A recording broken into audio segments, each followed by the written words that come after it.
Leaders. So, I mean, I'm ready to see this. I really want to see what San Jose is going to be able to bring to the table, because I know DH or Dominguez Hills Gold is a strong team for sure. I'm ready. I am. You know, I already got those nerves. I want to see who's gonna start taking this for sure. Oh yeah. And we also saw. I know. You go, Eli. No. Please continue. Well, I was going to say we saw CSUDH Burgundy. I mean, I know that's not gold, but we did see their, I guess, sister team on Friday against Sac State, and that was a crazy game. It was a complete push and pull, literally from start. I mean, not start to finish. I'd say from like middle to finish, maybe. But we did see some like crazy clutch plays from both sides, and we did see. I mean, Burgundy eventually take it, but by no means Sac State made it easy. By no means. Yeah, the push and pull was massive over the course of that game, like you said. So, if there is any indication from the Show Strength Burgundy show, we can expect gold to also be strong. And Ben, I'm sorry, what were you gonna say? Oh, I'm just saying, as you know, looking at these what's it called, the team rosters right now, especially on DH. I remember talking a lot about Bob, Zero, and DCMH. So we have seen this in the practice scrims. I'm hoping we see more out of them. I know in the practice scrims they definitely pulled a lot out and had some good gameplay and good gun skills going around. So just wonder if they're gonna bring that out again. For sure.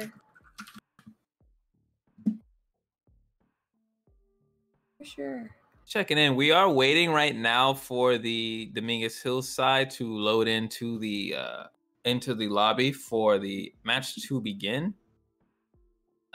So we're just taking a bit of time. I know things have been a bit in flux today. People having to show a little bit of that versatility, that adaptation. It's not just in game that you have to do it in real life. We always know. I mean, to be honest with y'all, I think the way this all came together, the whole of 2020 has just been make it work, as it were. Basically, yes. 2020 has been a weird year for sure. I am every meme that's like has my plans written over something, and then like 2020 about to hit it. Like everything that I thought, yeah, I'm gonna go all around the country, and I'm gonna be in this place and that place, and I'm gonna travel, and I'm gonna see all that. And 2020 the whole time was like, are you sure? Like, are you certain? Are you sure about that? Is that just what you thought you were gonna do? 2020 ruined a lot of plans for sure, but hopefully next year and this pandemic going away, we'll be able to go where we want to go. Enjoy the fun that is needed and do what we want to do. For right now, we just gonna bring this entertainment to you all, so you can sit at home in your bubble, not have to worry about spreading to nobody else. We'll bring it to you. We'll entertain you, keep you plugged in until such time as we can do this on a more travel-based schedule. But it looks like we are getting load in from Team Dominguez Hills Gold, which is very good because I know none of y'all are here to see us. Even though we're all just wonderful people. And happy to be here. But I think we're more ready just to see the bloodbath that's gonna happen. That's what I think everyone's ready for. Yeah, and we are seeing some of the gold players start loading in. We see Bobik, who we've seen on Sova, getting that information for his team, being a great team captain in that way. DCMH, who's played Omen before. Wait, has he played anyone other than Omen, or am I like bugging? No, right?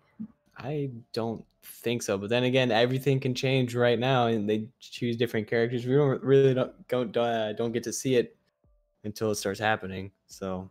Yeah, I was gonna mention that the last time we saw any of them would have been before the patch that came through. So you never quite know what those meta changes might mean for the agent selection of teams we haven't seen since. But I would like to see us over again. Those patches? Yes. For those of you who don't know and you haven't been watching every stream that we do, we will remind you yet again. There were some minor changes that have some overall large effects. The operator received a $500 price increase, making it $5,000 to get overall. Of course, all weapons and abilities in Valorant must be purchased with in-game currency, meaning that weapons are not free, so you do have to expend resources to have those weapons.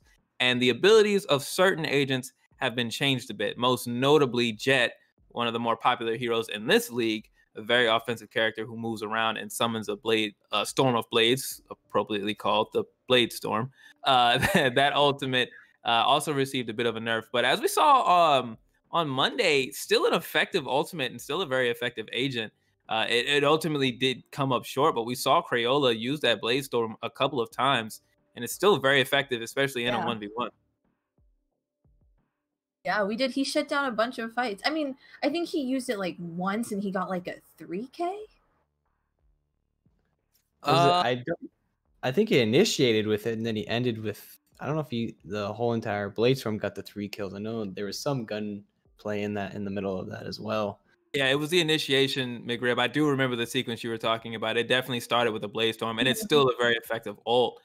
Probably the most devastating out of all of them offensively, I would say, although its utility can definitely be compared to Phoenix, another agent you're likely to see whose ultimate basically allows him to resurrect himself back in a safe spot after taking a certain amount of damage or after the passage of time. So we'll have to see which agents get picked, what ultimates come into play. Valorant, what I really do like about it, Bent, and I'd like to get your opinion on this as well, and McRib, you as well, is like I love the fusion of gunplay with abilities of the agents. It's one of those things that I've enjoyed a lot watching this game more and more.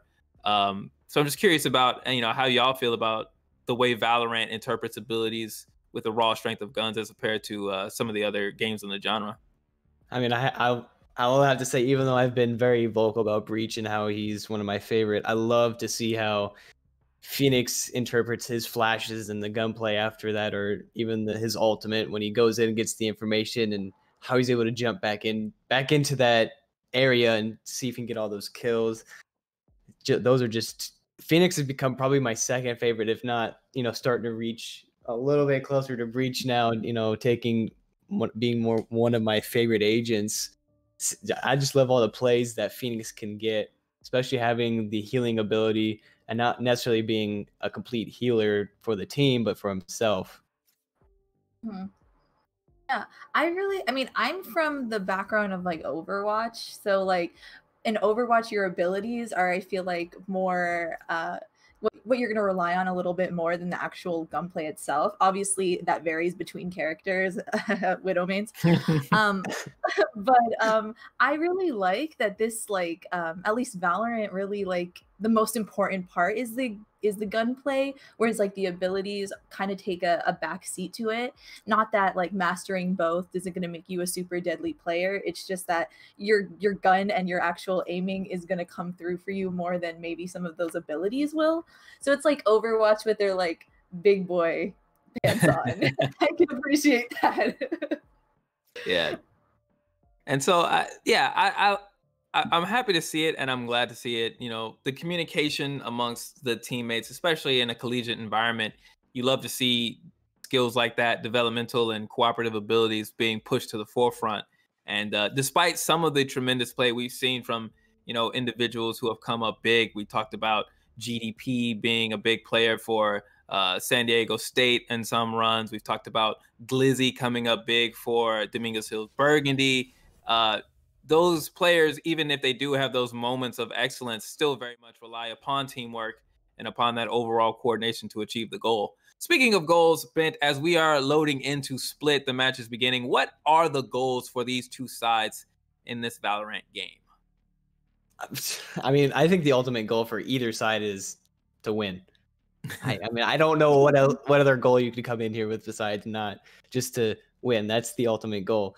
I mean, of course, under that, you get the sub goals of like, we just got to make sure we play as a good team. Got to have that, have that good communication, make sure that we know where everyone is and no one's, behind or information is not left out. It's just communication is a big part of games like these, knowing where everyone is, knowing if you go down and you're able to just tell your team, hey, this is in this corner over here, this guy was sitting here when I died, at least then they have something kind of know and where another person might be. So it's just communication, I think, is the second goal at least. Coming down from that is just, gameplay and knowing how to use your weapons, knowing knowing the map, and we're going in here split. I think it's split, right? Yes, we are on split. Yeah, split. So just knowing that information of the map, knowing how to rotate, because this is definitely a bigger map than we have played on with instead of Haven and Bridge, where it's a lot easier to rotate. So these are definitely some maps that are going to take a lot more teamwork and more coordination, which is going to be interesting to see between both teams, especially with San Jose, where we haven't seen much from them. I know I haven't seen much, and be the same for you, Eli, right? Yeah, I think this will be my first time seeing San Jose State play. Period. So. Yeah, so I think it's going to be interesting to see just how the dynamics are going to switch, and how are we going to see both teams either have a really good familiarity of the map, or is everyone kind of coming in blind? Yeah. So we believe we're loading in now. I see Dongle here on Dominguez Hills Gold. So we are going to have Dominguez Hills' gold team on the attacking side to start out with, which means we will, of course, have San Jose State on the defender side. Each team will have the two sides to go with. Each team will take turns being attackers and defenders. There will be 12 rounds where you will have Dominguez Hills attacking, and then we will swap. The first team to win 13 rounds will win the game and win the match for today. Very important to note, the goal of the attacking team, represented here by Dominguez Hills' goal, is not necessarily to kill all members of the opposing team. That is one way to win a round, but as the attackers, they also have a secondary win condition, whereby they plant the spike in one of two sites, as indicated by those A and B markers on your mini-map, and then defending that spike until it goes off. If they accomplish that goal, then they will win the round. I'm already excited because I see Dongo already having a full ability buy here with Breach. Yeah, it seems like there's a lot of early investment as we see Lynn on that raise, and that is one of my favorite heroes, so I'm actually really excited to see that. We even have a Sage going. Okay. Hey. This is how you buy commentator loyalty, by the way. But just pick Raze, pick Breach, pick well, McRib loves Phoenix as well. So we got 2 out of 3, and that ain't half bad. But that's definitely how you win us over. Just play heroes that we like. I'm excited to see the Breach, and I know Dominguez Hills definitely has some good plays, and I'm excited to see as well. Oh my! Wow, that just came out of nowhere. All right. All at once. I was just talking and everything just switched just like that. Yeah, what a setup there out of that was San Jose State. They had an incredible setup there. They took a lot of time. That was a slow push. Usually pistol rounds are, especially in the matches we've seen in the league, have been very quick, very fast.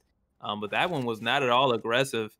Perhaps an effort of San Jose State's positioning. They made it difficult for Dominguez Hills to figure out where to go, but once the action started, it ended just as quickly. That is what you would expect out of a pistol round, but not a flawless. Certainly a statement from San Jose State as they look to welcome themselves to the stream.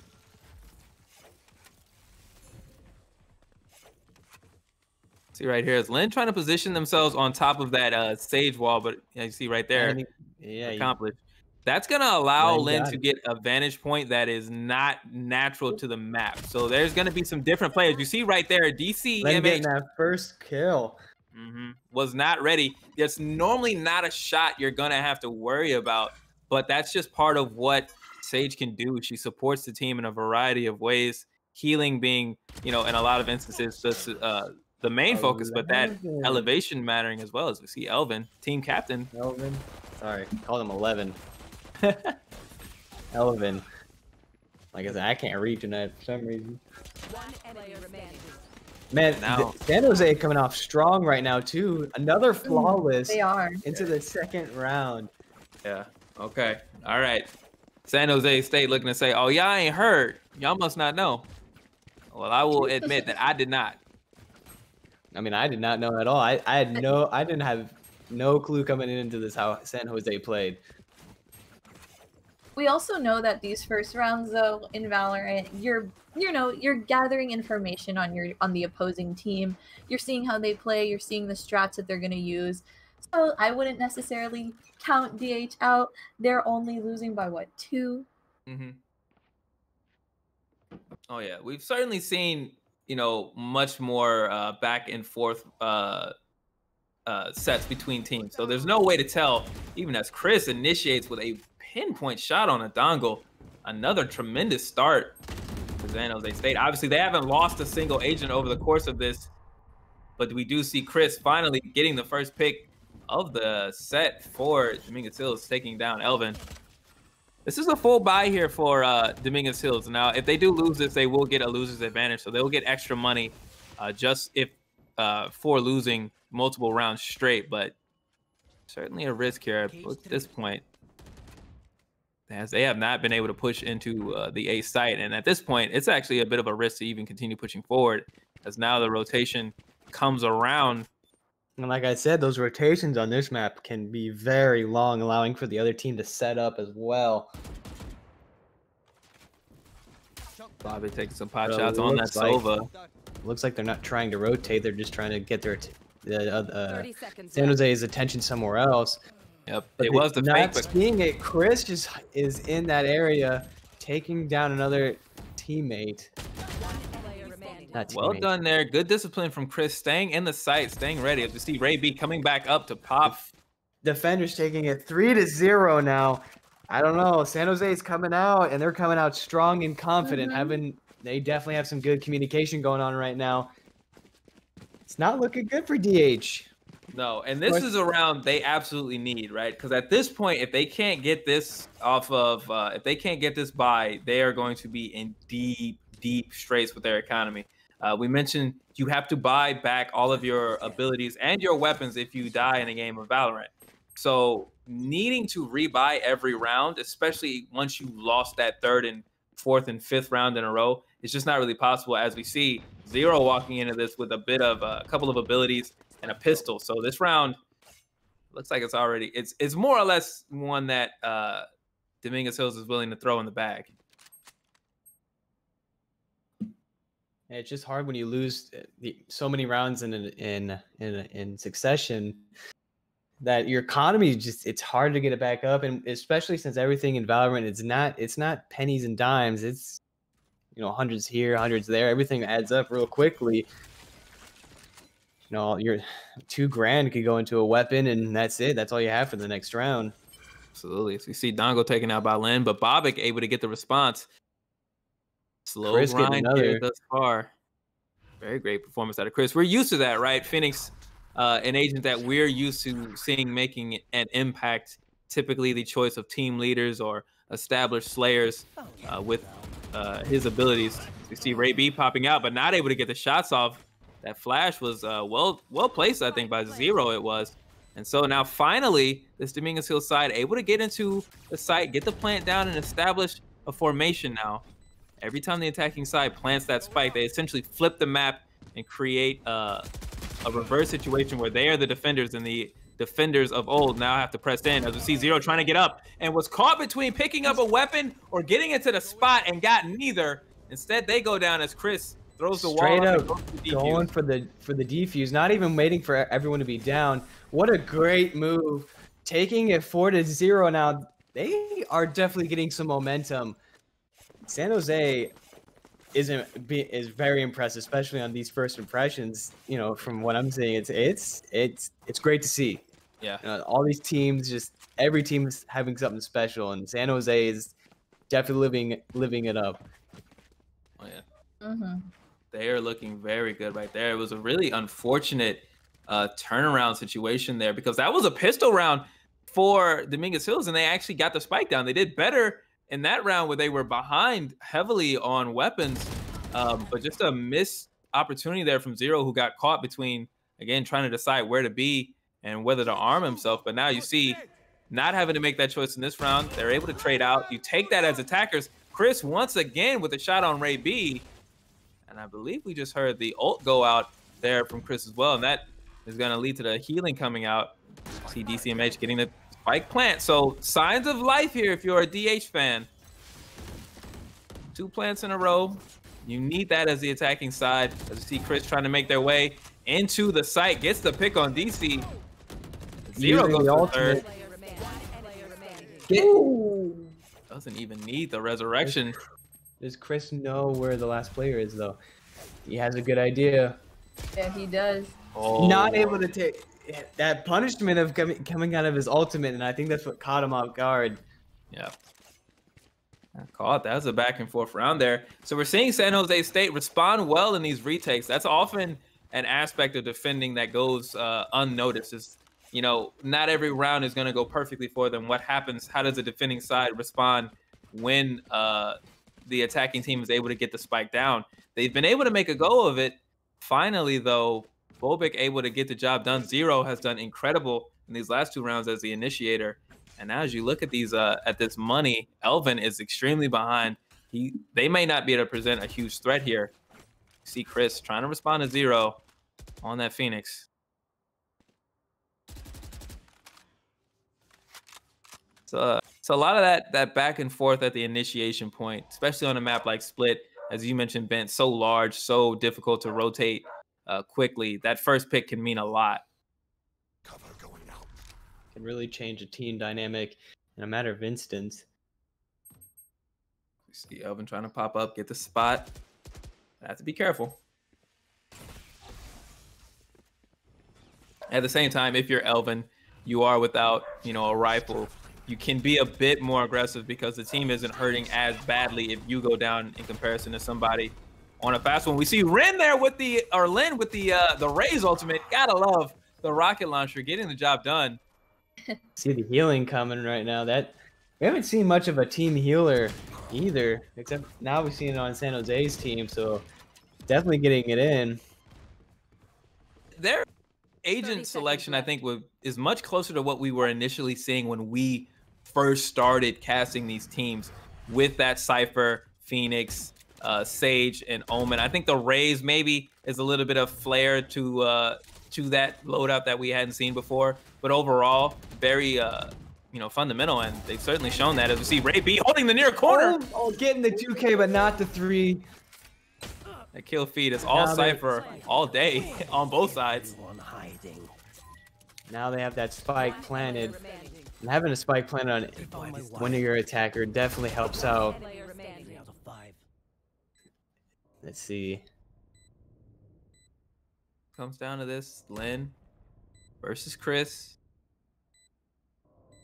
See Chris holding the near corner, but is looking far and is away on the rotations. Reminder, Chris can't see the enemy through the wall. We have that hack as the commentary team. You as the viewer at home can see, but Lynn and Chris are not receiving that information. They do not know where each other is until the last second, as Chris with 4 kills, able to clutch it out and get a second round in a row for Cal State Dominguez Hills. And I know the broadcast team is whooping it up in the truck. And we got to see if DH Gold is anything like DH Burgundy, where, you know, like I said this on Monday, when the chips are down, they play their best. So maybe they just needed that momentum to build so they could eventually break it. Hopefully this won't be the steamroll it started out. It's looking much stronger now, as you see the weapons, the buy for those teams who do get out to that early start, as you mentioned, McRib. It hurts hard when you start losing multiple rounds in a row if you were up. You know, it takes a while for that loser's bonus to build up, as we see Lynn right now on the judge. These are not top tier weapons, and Lynn far away from that ult as well, which they used in that last round and didn't even get. But I like to see this out of Dominguez Hills. They've been very patient with their beginnings as the shots go in from Chris, representing regardless of the weapon, it seems. Pulling out just totally different weapons that we haven't seen really before, and that's like I said, San Jose just bring a totally different dynamic to the field. Yep, and that's 2 there for Chris. Even as the spike goes down, we see Ray B with that sheriff, which we definitely have seen. But there's breach, and it did not matter at all. My goodness. What a great play. They must know Zero's up. Yep, they know Zero's up there. Taking out Zero. Interesting choice there from Zero. I understand, I guess with the money that they have available, Zero must have felt like it was worth it to go ahead and take some pot shots. You know that Dominguez Hills, or I'm sorry, you know that San Jose State may have been hurting from the previous couple rounds, so I get that, but I will wonder if that will come back to haunt Zero having to rebuy in this situation, or whether it just ends up being completely irrelevant. But a wonderful response out of San Jose State to get back onto the winner's column. Thanks.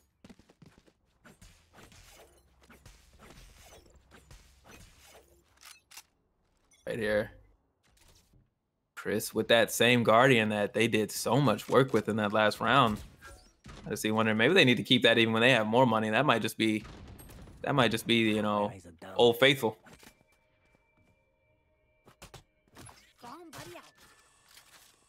So Lin got the opening kill on Dongle. Now the boom bot out. It's going to seek out opponents, force the team to respond to it.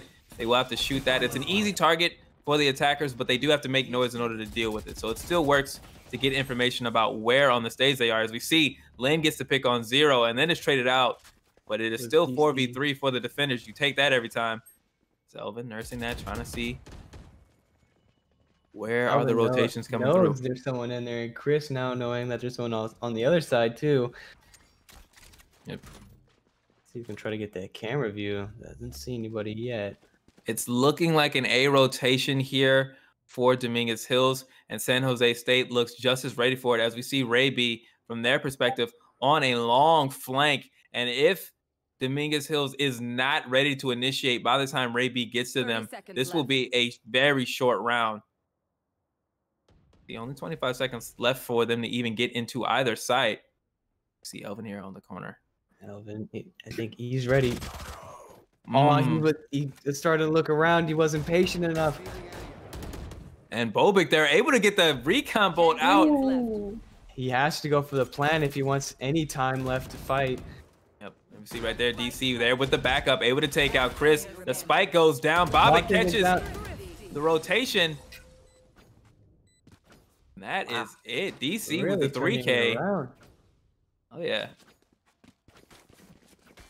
I was getting a little skeptical there. I was getting a little skeptical, but as soon as they got that spike down, it seemed to come together for them. Yeah, that early engage there from Chris on Cypher, able to get that pick coming around the corner. That made the difference, because at that point, if that fight doesn't go attacker's way, you're looking at a 1v4 with a flank coming through. It's not going to happen. Instead, you get what amounts to a 2v2 on the site as the attackers get in. And the weapons, which we mentioned, the economy. You have to buy your guns every round if you die. And for the past couple of rounds, San Jose State has not been playing with the optimal weapon set. And I think that has come into play in a couple of these fights. They haven't represented as well because their weapons aren't as good. And, you love to see Dominguez Hills taking full advantage of that as they attempt to make this comeback. Meanwhile, Lin trying to hold this corner. I think she's trying to push a rotation to A. Yep. It is Chris. Does get a kill, but then gets taken out there by Dongle. So still even numbers, but now 4v4. Selvin sitting up in heaven. Here the ult coming out here. This is going to be an engage now by Dominguez Hills. They come in. Dongle goes down. Phoenix ult forced out. DC falls. Already getting two spread across Elvin. 30 seconds left. Zero left alone. No ultimate to their name. Only the spike versus 4 others. A nearly impossible round. I would say Zero's might just want to try to wait this out and keep his gun. Mm-hmm. Yeah, these guns aren't cheap. But he might be trying to get a couple kills. Gets one. But that's gonna hurt too. Having to buy your gun back, and he didn't even have really that many abilities. So his economy could be hurting a good amount right now. So what are you guys seeing about San Jose's, I see this survivability in this team where they're winning these fights with 4 people left. Sometimes we saw those 2 flawlesses at the beginning. What is it about their survivability that we're seeing that we really haven't quite seen before, I feel like? Well, I think... Go ahead, Ben. I mean, from what I'm noticing, a lot of these other teams that we've casted over, they have a definite leader, and once that leader goes down, I wouldn't say they all fall apart, but it definitely has a different, I guess it does kind of all fall apart. But it seems here, you know, one goes down, they all are like one unit. They still move together. They still understand what needs to happen. And that's what I'm seeing from San Jose. They're just moving together and making sure that they're confident in everything they do. And they have the ability to, you know, have cohesive communications and just be able to display the information across the entire team. Yeah, and we saw right there, Lynn, who I was going to mention. I think we've seen a great job from San Jose State to represent the ability as well. We see Ray B getting 2 up there and having Chris finishing Dongo, and now again another 1v3. And this is what exactly what you're talking about, these situations, McRib. And I think a lot of it has to do with the positioning of San Jose State.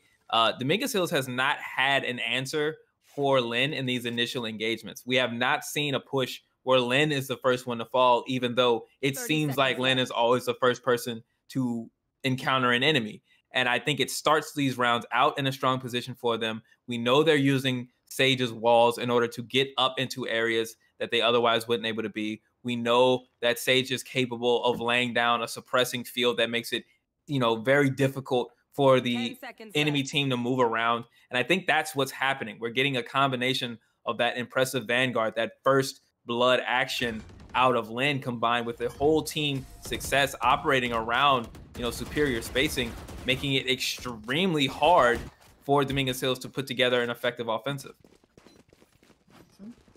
See San Jose now getting that 4-point lead, 7-3, gaining back that momentum they had in the beginning. Definitely seems like they, you know, Dominguez Hills here could be in trouble. But looking at here, they do seem to have a pretty good economy, or at least a good full buy, possibly. Yeah, they're coming in with rifles and weapons. There's only 2 rounds left in this half, one way or another. So you're gonna see everything go in these last 2 from Dominguez Hills, and they need that because, you know, the difference between 7-5 and 9-3 or 8-4 is massive. As they switch sides, you never know exactly how a team is going to respond, you know, when they're facing a large deficit, but you don't know what a team is going to do when they finally get to see, you know, when adversity presents itself. So, you know, we're going to be curious to see how this round finishes out, if San Jose State is going to continue with this dominant posture they've had, or if they might ease up off the gas heading into halftime. Right now, we're seeing basically a clean rotation into the B site here for Dominguez Hills. They should be able to get this plant down cleanly, but we'll see how the rotation comes. We'll see Gong caught out, slowed down, taking a lot of damage. What's the heal up? There's Chris on the ult, and able to take Chris in what should have been a trade, but thanks to Phoenix's ult, isn't. DC evens it up, and the spike goes down, but Dongo caught. Dongo not able to come back after that one. Getting the 2K. DC right around that corner. Shadows traveling. Yo. Well, there you go right there. There's your response to adversity. DC comes around the corner, sees 3, kills 3. Thank you. Good night. I'll see you next round. Is Gong going to go for it? And Gong is not able to clutch it up. Nothing doing there. Or San Jose State. 4K DC 4K round. What an amazing round. And I wonder if they're going to close it even 7-5, or is it going to go 8-4 San Jose? Right. And that was the question. That's what we were looking into. How confidently can San Jose State close out this round? It started well enough. Again, you get the Phoenix ult out, but a good rotation and a very, very good adaptation from Dominguez Hills as the attacking side, finally able to, it felt like after all these rounds, get into the site early, get established very early, and force the full rotation out of San Jose State, which they weren't able to do as effectively. And that is a round that goes to Dominguez Hills. We'll have to see, because if this is going to be one, you know, for Dominguez Hills, they're going to have to do it as the defenders. So maybe they're getting some information. Maybe they're finding out where the weaknesses lie in San Jose State and needing to readjust and replan, which you need to do as the attackers. I'm also excited to see how San Jose plays on the attacking side, because we've seen him here on the defense. Oh my God, Ray! Do you know what glory beholds you? Do you know? Oh, and Ray is getting the 2K, bringing it now to a. Oh my gosh, they did another flawless to end it off before they swapped over. As it begins, 8-4. So shall it end. A flawless Ray. As we mentioned, they can't see through smokes. They can't see through walls, but Ray was in the perfect spot. He had the whole. If he would have just started spraying, he would have at least took 2 down without even seeing them. If not alone, if he would have had his shots on, maybe even got the whole team right there. What a round there for San Jose State. What an adjustment, a statement to finish out the first half. This is a first to 13 rounds. If you're San Jose State, you know you only need 5. You can get this done. 2 quick pistol rounds, and you may be sitting there on the precipice of victory with a team, with a broken economy. But we have seen bigger leads fall, and we know that this is by no means a done deal. There's still going to be quite a bit of work to done for San Jose State if they want to take out Dominguez Hill's gold. And as we said, What do you guys think? Like, what's the adjustment DH can do to start counteracting this lead a little bit? I know you said that SJSU's positioning is like on point, but what can they do to kind of counteract that? Spike planted. Well, they need to get out the good starts.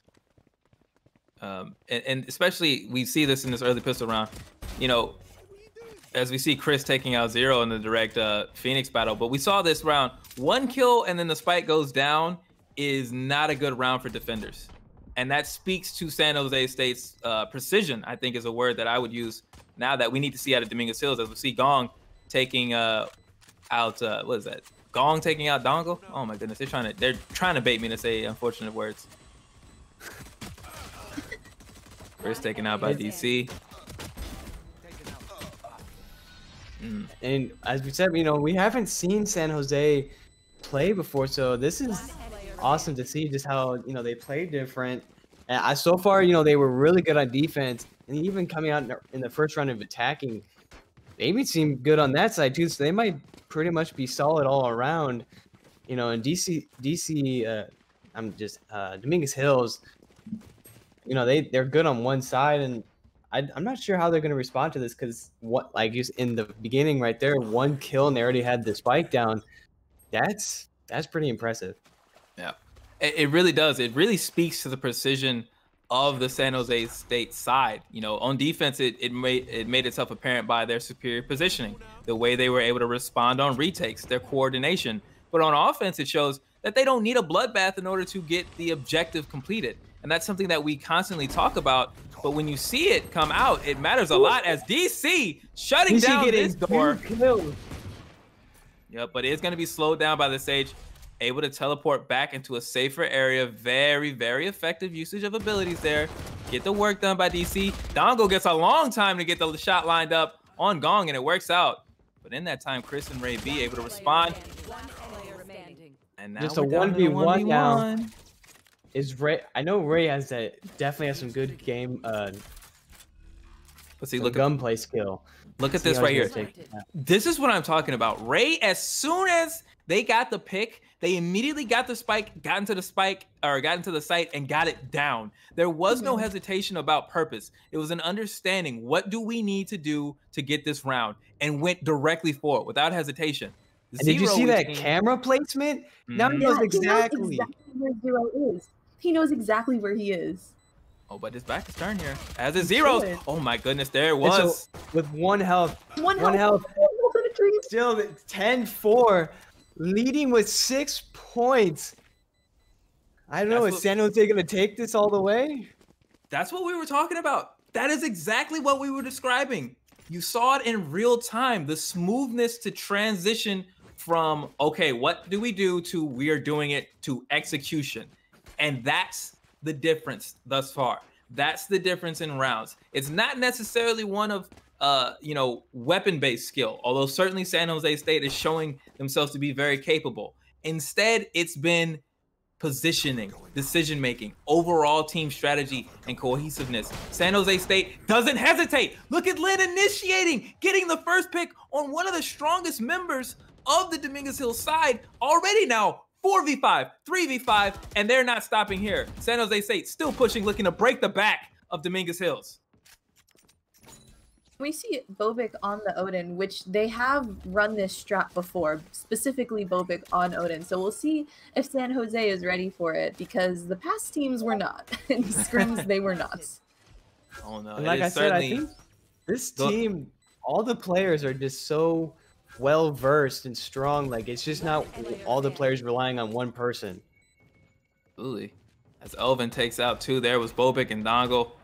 Left to Chris here on the Vandal, and there is not much to work with in this situation. If you're Cypher, you do not want to be the one who has to take on 4 members of the other team as a position of moving in, right? You're Cypher, you want to be the wall. You want to be the one they have to come into, not the other way around. And now 2 rounds away from a victory. If you're San Jose State, you know, you're looking at all the money you could really want to spend. And on the other side, the coffers for Dominguez Hills, nowhere near as full as you see. You know, really having to consider what weapons we can buy if we want to have full utility. Do we want to try to make this happen? Do we want to just wait till we're on match point? And it looks like that's what they're going to do. As we see the pistols out here for Dominguez Hills, this is an eco round for them. Zero trying to make it happen here. It's still not impossible. We've seen you know, lesser armed teams do well. Oh my god. It's just getting a headshot through the smoke like he knew he was there. Are you serious? Bobic, and then Bobic doing it as well. Are you serious? How is this round happening? Okay, but it is still 3v2. It's not over yet. We still got Lynn. Lynn getting it down. Ray getting that kill there. And Lynn has an ult as well. Kind of nasty with that shorty too. One enemy remaining. I know exactly where you are. We're into that 1v1 now. No, actually 2v1 there. We still have Lynn and we have Bear. Oh, and the attacker's taking a 12-4 match point. How are they going to switch this around? Match point. How are they going to switch this around? Is DC giving up this easily, or are they going to fight to the bitter end? You know you're looking at a full buy. There's no point. There's no losers bonus this round. If you lose, it's all done. So you know any money you have has to go in to winning this round and starting here. DC has been their best player thus far. They're going to need pulling out the op. Step out. Yep. And that's what I said. It's a full investment. The op is $5,000. DC had 6. Say, look, I'm gonna spend it all. I need to get the first pick. The shot is there, but the first shot. Okay. DC going down. That investment not paying off at all. We see there Bear getting the kill on Zero. As the ult happens, it's Odin's son speaking to the people from both. Pulling out the ultimate. Is he gonna not able to get anyone with it?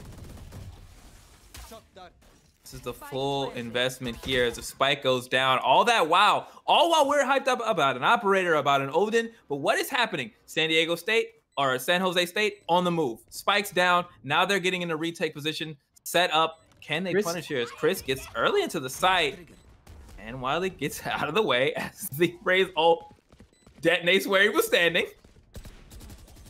They were definitely ready for that. Oh, wow. What a shot there. As now the boombot comes around. Lynn picking off Dongle. There goes Chris. It's a 1v1. Bobic doing a lot of work here, but that Odin not as great in a 1v1 where you got to be quick. Oh, wait. Never mind. They'd already killed him. 1v0. Is there enough time? Is there enough time? Yes, there is. Just mere split seconds. Saving the round, saying we ain't done just yet. The full buy, the Hail Mary works out for Dominguez Hills. They salvage 1 match point, but we didn't mention this in all the excitement. They're gonna need to do it 7 more times in a row. Without fail. I mean, yeah, you get 1, but can we get 7 more Hail Marys? Did they have the luck of the Irish on their side tonight? We're in now. This is it, you know. But you know, you get the 1, and I think in an experienced team and a team that's playing together, it talks to you. We got 1. We know we can get another one. We know what we need to do. We just need to execute. But look at Chris. Did you see that? Chris was ready for it, even with the shotgun on him. It's because Chris deliberately stepped back before taking the corner. He went long instead of short. And in that exact matchup, it is why they were able to get the kill and proceed. Now we got a 4v2. That's what we're talking about. That's the San Jose State way. What? Unless Zero can clutch it up, this game's already over. Wow. What a round. What a moment. What a statement. As we see I mean, Gong. Zero's not going to go down without a fight. Go ahead, Gong. Do it. Go off. Use your ult. Bring him back. Make it a flawless, why don't you? Sure. Sure. Absolutely. With that, he did a short 360. I think that was just... Wow, San Jose not disappointing at all, coming out so strong and confident, playing so well. Oh yeah. What an impressive game. Yeah. That's how you make your debut. Look at the KDA. 29, 19, 11. Just First three players are San Jose. It's not mixed up like some of the other ones. It's top three is San Jose. And you want to know the difference in the match? I can tell you right now, if you look at this, and I'm not sure if you're seeing it at home, but when you look at the first blood kills, look at what we see. Chris with 8, Lynn with 7. It's all in those first engagements for them. Their positioning and their ability in that first engagement, they got out to leads, and then they handle business down the stretch. So difficult to come back when you're always fighting 4v5, 3v5, and so many times it happened as we see from that stat look. And I'll tell you, stats don't say everything, but that one does speak volumes for me. For sure. And I also think, what do you call it? San Jose, I mean, we talk all the time about Bobic and we talk all the time about DCMH, but there's not really one person on San Jose that I would single out. It was a team effort. It was like full team excellence. I would say we saw a lot of them in the kill feed, a lot of different times clutching it out. We saw a lot of them. Like I said, I mentioned their survivability. Eli commented on it a little bit. So it just seems like both teams had two very different strategies, whereas like one was kind of revolving around like the strength of two of their players. San Jose really was just a strong unit, like Ben said. And that's what I saw in the beginning, and it played out entirely the whole time. You know, one goes down, they still keep pushing forward. Their strategy doesn't need to change. But on, you know, Dominguez Hills, if one or two of their strongest players go down, they have to change their strategy, and that can hurt them in the end, as we see here it did. Absolutely. Well, if you want a display of what the Valorant League is looking for out of its member schools, I think San Jose State, you know, staking an early claim for best in show. Not the shortest match we've seen as a crew, but definitely one of the most dominant. So hats off to them. If you're Dominguez Hills, you got a lot to look after. Actually, I feel like being in a game like that, you know, it can be disheartening, but it just goes to show, you know, what can be accomplished. And you love to see and hope for Dominguez Hills that they review that match and they come back strong in some of their later matches. But on this day, San Jose State has everything to say. For sure. San Jose definitely taking that win. Definitely having the bragging rights on that one for sure. All right. Well, that is going to do it for our first game of this day. And that will be all only for myself and Bent. You all still have 2 more matches to go, and you still have the lovely McRib, our queen, our hostess, our very best, representing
Welcome back, you gamers. Welcome back. We are back at it again at the Collegiate Valorant League, hosted by the Gamers EDU, hosted by me. I'm your lovely host, Queen McRib, or self-proclaimed lovely host, Queen McRib.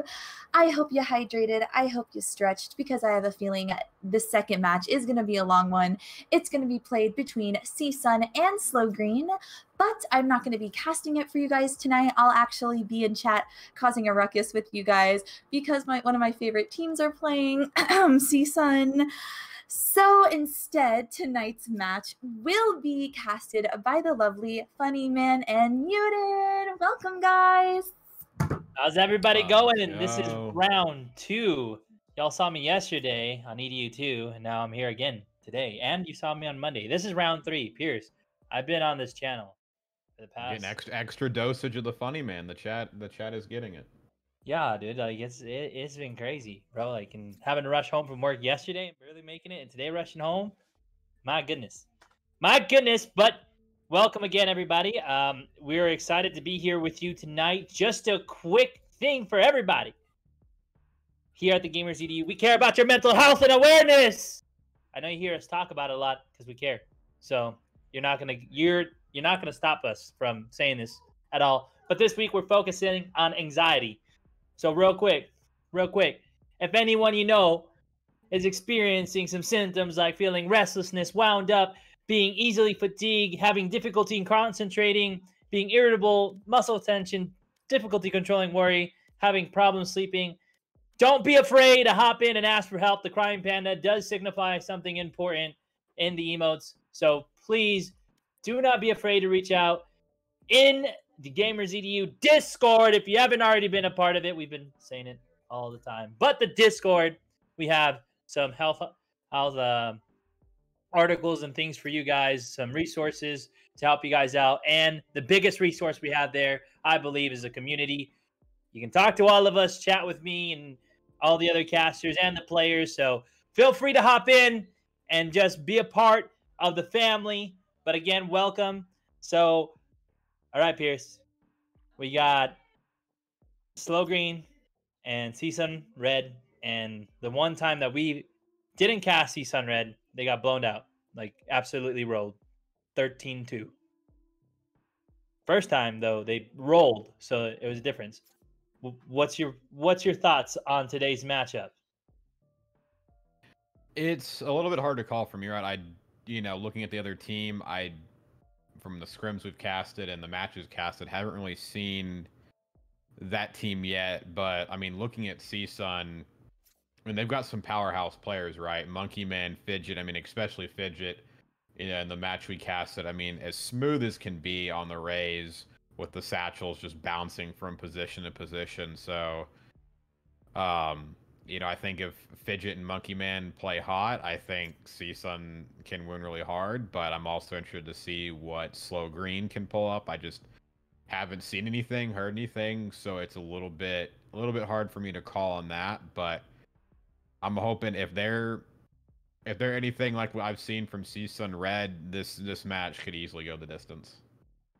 Yeah, I mean, I'm kind of curious to see if Fidget's still going to be running his main, right? The raise. I'm really interested in seeing that, because if they do, we're probably going to see some amazing play. I think he's one of the best raises right now in the league.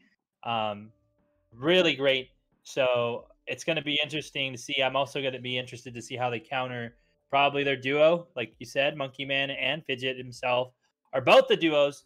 And so it'll be definitely real interesting on understanding what in the world is going to be the outcome to this.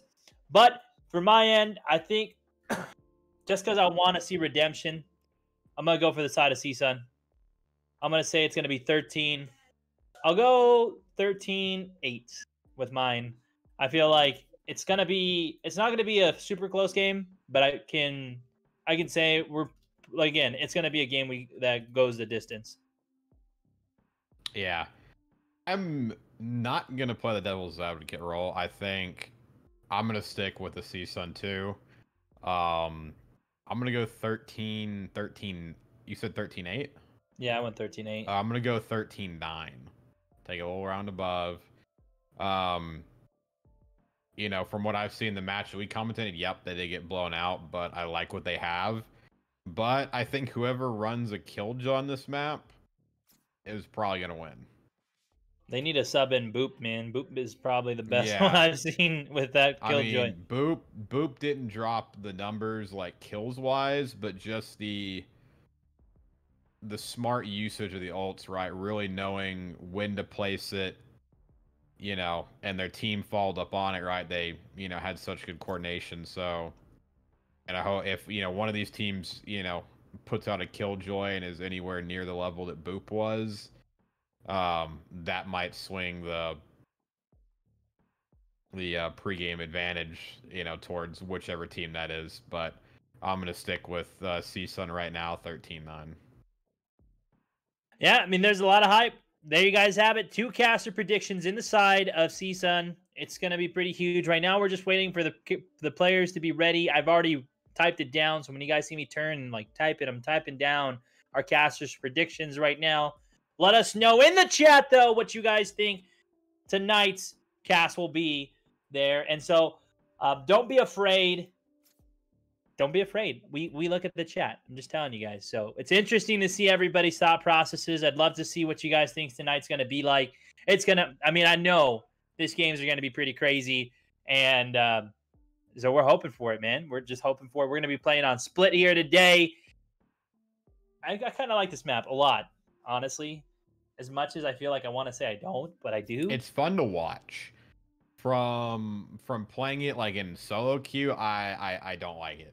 It's not one of those, like, maybe if it was in a more coordinated team environment, but watching like collegiate people play it and then watching even the pros play it, it's nice. I think there's a lot of opportunity to, you know, make plays happen. I mean, it's difficult to just rush either bomb site straight up, right? You've really got to see the teams come out with some sort of strategy, because if you want to go B, you got to funnel through one area. If you want to go A, you got to funnel through one area. I mean, you have the opportunity to, you know, access heaven from a ramp, but other than that, I mean, you've really got to make mid usage of the map, and you've got to have some sort of strategy. So I think this map will show. This week will be good because it'll show us the teams that are really coordinated, that know how to work together and, you know, make those rotations, make those plays, and be on the same page. Oh, looks like we're actually going to get kicked off here in only about 75 seconds away. Yep, so it looks like the kickoff is here. We're waiting for the agents to be chosen.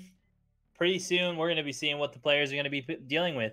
Again, just in my earlier discussion for you guys, you know, we were talking, I know that Fidget runs a really good raise. I don't know if he's changed that, though, in his practice or anything of that nature.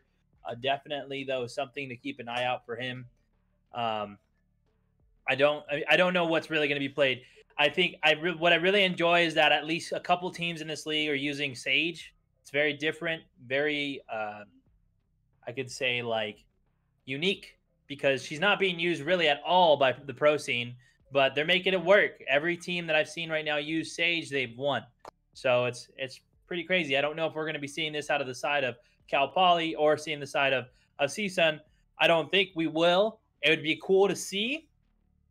I'm kind of still more interested in a Viper, so hopefully we see a Viper come out there. But I don't know. It's exciting to see what the metas are going to be chosen. Yeah, a Viper would be yeah, Viper would be fun. I mean, that one scrim we cast there, I mean, the best use of a Viper ult I've seen was on this map, right? To be able to get onto the A bomb and basically made it like a path just to walk on the side, and the two defenders that were playing it were completely caught off guard. And so as we're talking about Viper, there's a Viper right there. And one team does have a Killjoy Reyna, so that's actually a nice setup for the attacking team. That's actually going to be a fun team to watch with the aggression. You've got a Reyna Jet, and then there's that Viper. I think with both comps, this will be a fun match to watch. Yeah, it's really interesting the way that they're playing this right now. And, you know, we're seeing the Viper come out of the side of CSUN, so that's really good. Fidget, though, of course, he's not running the Rays. He's going to be going on to the Jet. So let's see how it goes. You know, team captain, a lot of hype around him. Got to talk to the guy a couple times. Awesome dude. So I'm excited to see what comes out of the boys is from Red. But right now, what we're seeing here, guys, we see the whole defense. We got people stacked up. It's like a 3-2, or no, actually it's a 1-2-2. We got 2 people right now watching over top Haven B, and then we got 2 watching over for the A cross. We have the attackers coming straight through mid. Soba's getting the drone, trying to get the information. We're going to be seeing exchanges of gunfights coming out here real soon. Yeah, the standard opening strat is, you know, usually what we've seen so far is to rush right up mid, but Ayers gets an opening frag. Cheek's trying to get one back on the Viper, so it's going to be an interesting trade. And yeah, it's just they're going to try to shove it up mid. And as you see, Fidget gets a kill. Looks like the Phoenix rotation's coming in. Omen's still hanging back, but looks like he might try to go for a pinch on ropes. This could be deadly if Monkey Man gets it off. It'll be really huge for them. We might be seeing a rotation here from the attacking side, trying to get A secured as they all come through ropes. Oh, Monkey Man gets shut down with a headshot. My goodness. But there's Ayers. He's ready to get the push. He's being a little bit aggressive. Gets shot in the head, and Fidget's able to trade the kill. It's a 2v2 at the moment, though the side of CSUN, their team captain is really hurt, so this can kind of go either way. But, oh! Huge on Amaru. That was really big. Kill on the spike. They know where it's at, so a little bit of a rough recon dart. He's going to be able to get this down, but they're just going to fly right at him. He's going to need some headshots real quick if he can make this work. Gets one on Amuru on a 3K right now. Can't hit the Jet. Just does in the end. A 4K for Juice to start off the round. And what an excellent start by Slow Green. that was so huge. Juice, man, brought the juice box. Big 4K for the round win. I mean, my goodness, they're starting off pretty strong, the side of Cal Poly. So right now, green is looking really green. They got the money, they got the round, they got the kills. I mean, green light going on their side. Yeah, great round to start. Started a little shaky with the mid push, but I mean, they're able to make the rotation through ropes.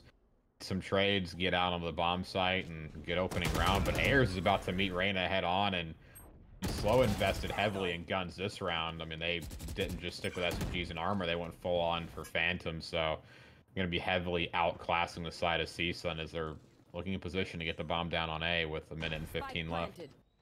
That's going to be really huge. Oh my goodness, just straight beams with the Spectre. Salty Boy put some salt in the wounds of Profuse as he goes down. Fidget and the Cypher are the only ones left alive right now. They need to make something happen for this team.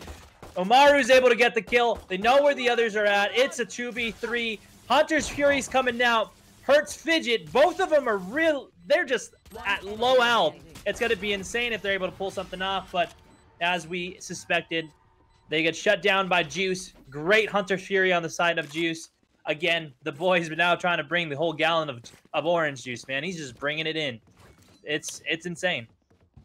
Yeah, Juice definitely impressive so far, and not much CSUN could do that round. You saw Ayers at the beginning try to get a sneaky pick inside of that smoke, and one of his teammates was able to get a trade, but nothing much could be done that round as, you know, Slow invested full in guns, and so now we're going to see CSUN able to buy some weapons, and, you know, like we talked about before, this is a round where a lot of teams can answer back, and looks like Slow Green is going to go top for a round 1 strat again and do a mid push.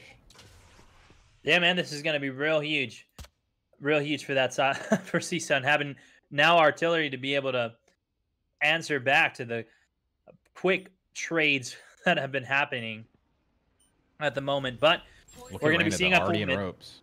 Reyna's already in ropes. It's going to be really huge right now. Able to pick her off on the mini map, but was trying to get a sneaky push, but doesn't get anything. But that gives Slow Green a lot of information, or I should say, gives CSUN a lot of information that they're, you know, were able to make it up through mid. So Phoenix is going to continue to watch ropes as M's ticking down, only about 50 seconds left. Real huge on Profuse. Almost got the 2-piece, but again, Salt is added in the wound. Fidget trades out Salty Boy. Juice is getting in the fight with Fidget. He's getting pushed by 2.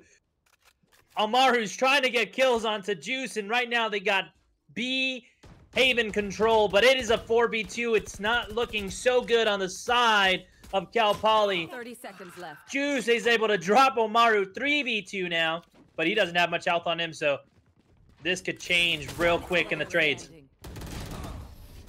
Yeah, Vejo with a 3K, and a little bit indecisive that round for Cal Poly, right? You saw them push up mid, and I noticed Reyna going ropes, and Phoenix wasn't looking for a minute. Ayers was, I think, just turned around in time to catch the Reyna, and Cal Poly just kind of hovered mid, and, they didn't really fully commit to A or B one way, and, end up getting traded out and punished it in the end. So, I mean, able to buy weapons, good return around for CSUN, and it looks like they're going to swap up and try to go A again. So, no full-on B commits so far for Cal Poly. Only mids and only A's so far, but we see the Phoenix and the Omen stacking there again.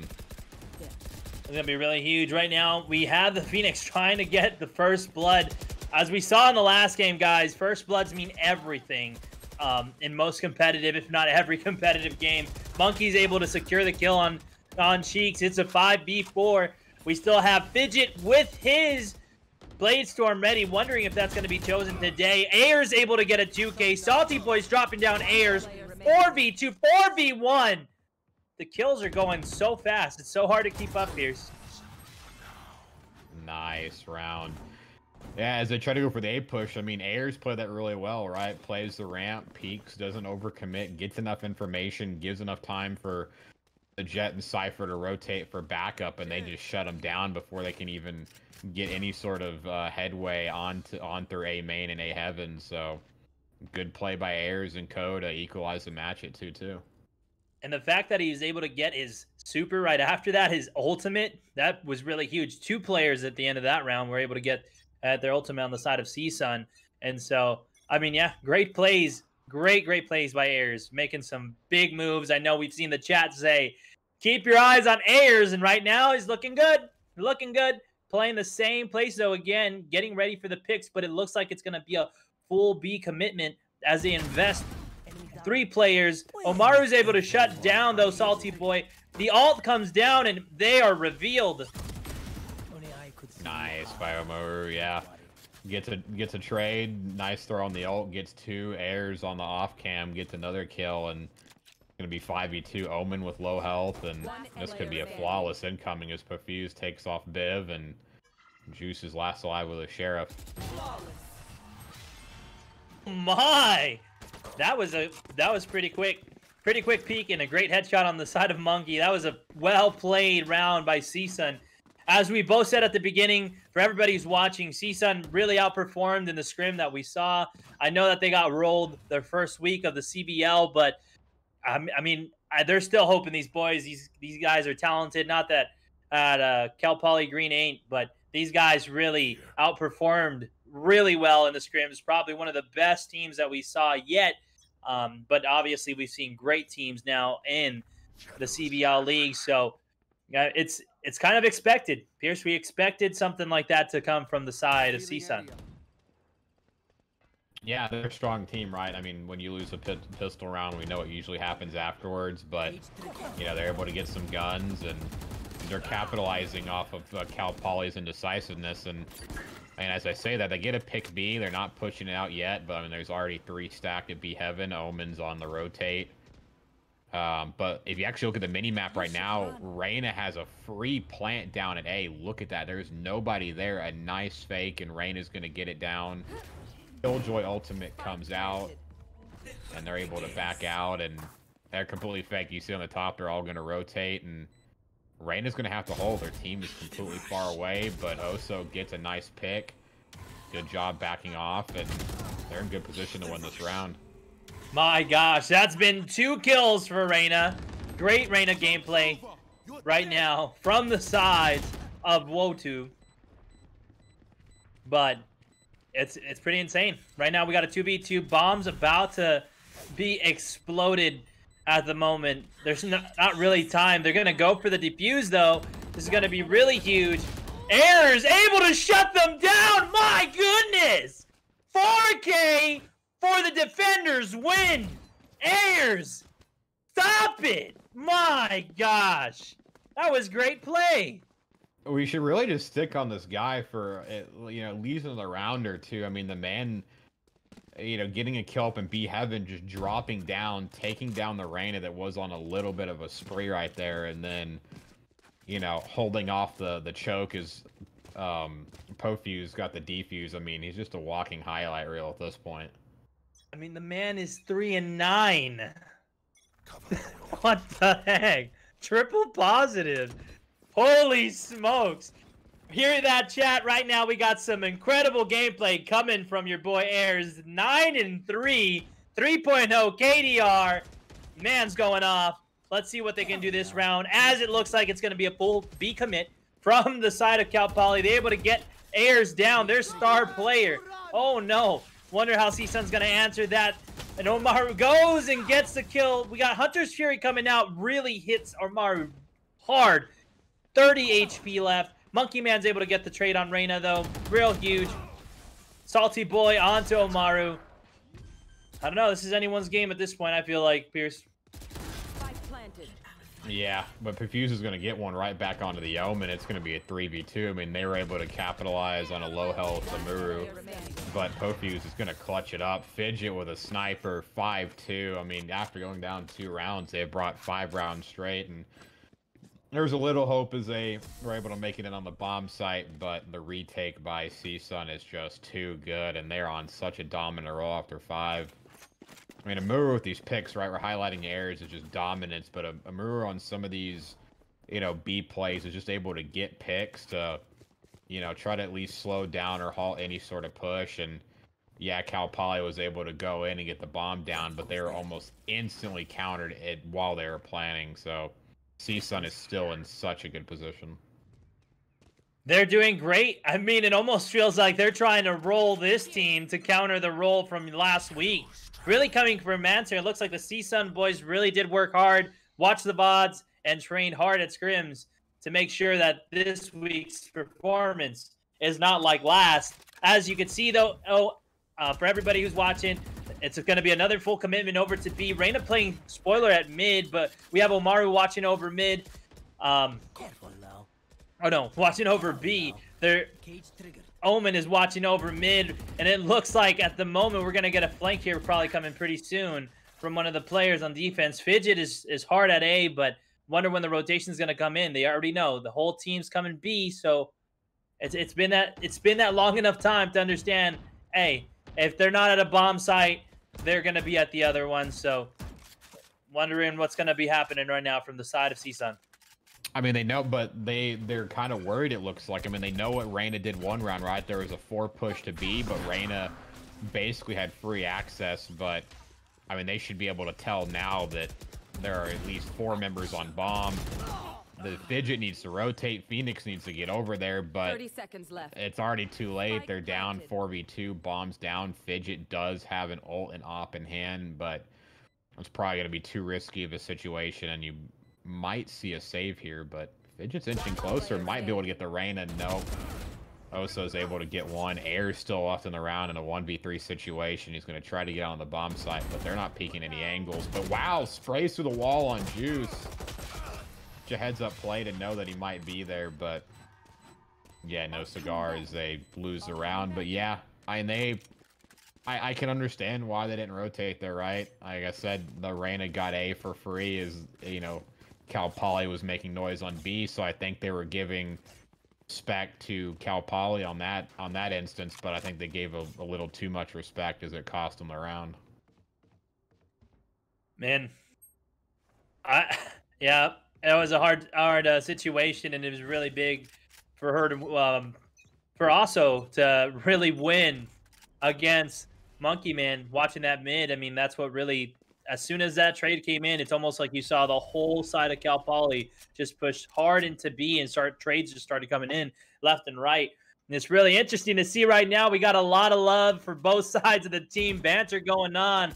Everybody's hyped right now for what's going on in the action that these both teams are bringing. But if we pay attention here, we're also going to see the side of CSUN have 4 ults. No ults have been invested yet. But it makes you wonder if they're going to be investing this too. We have 8 rounds right now into the game. The second half is at the 12th round. Only 4 rounds left, so hopefully these alts come out soon because it'd be such a waste just to earn them and not be able to use them for your team's advantage. Yeah, I can see them making a partial team investment this round. I think it's still, they're not too far in apart in how many rounds they're behind to warrant a full investment on ults, but looks like again they're going to be going for the B-bomb push. The Cypher's alone. Fidget's going to walk right into 2. 30 seconds left. Nice trade on a move. We're going to be in a 4v4 situation, but we've got Omen and Phoenix on the flank. Try to help. Monkey Man gets shut down again by Osa. That's another 2K for him this round, and now it's only Ayers versus 3 of the members, and that was a quick flick. Oh my goodness. Ayers, just stop it, dude. This guy's aim is ridiculous. Like, 5-head level game play over here. The guy, you can tell he practices an aim lab for sure. But his ult's gonna expire. Unfortunate timing as Salty Boy comes back around the corner, and that's another round for Cal Poly, 2 in a row. They're gonna be able, with the win bonus, be able to build here and get some money and stagger the economy of CSUN. But yeah, I mean, these beat pushes are working, right? I mean, CSUN is sticking with a nice even defensive line across the map, and now Cal Poly's making him pay, as you saw, basically a 5v3 on the B bomb site. Omen Phoenix tried to flank in the end, but it didn't work out too well, as, I mean, Fidget just ran right into a jet and he was a jet and a killjoy there and just got rolled. Yeah, that was really huge for the side of Cal Poly. And just to even show, like, Salty Boy, he had a 3K that round, too, as well. It was really huge. Ayers, though, able to shut down Oso right now, coming from ropes.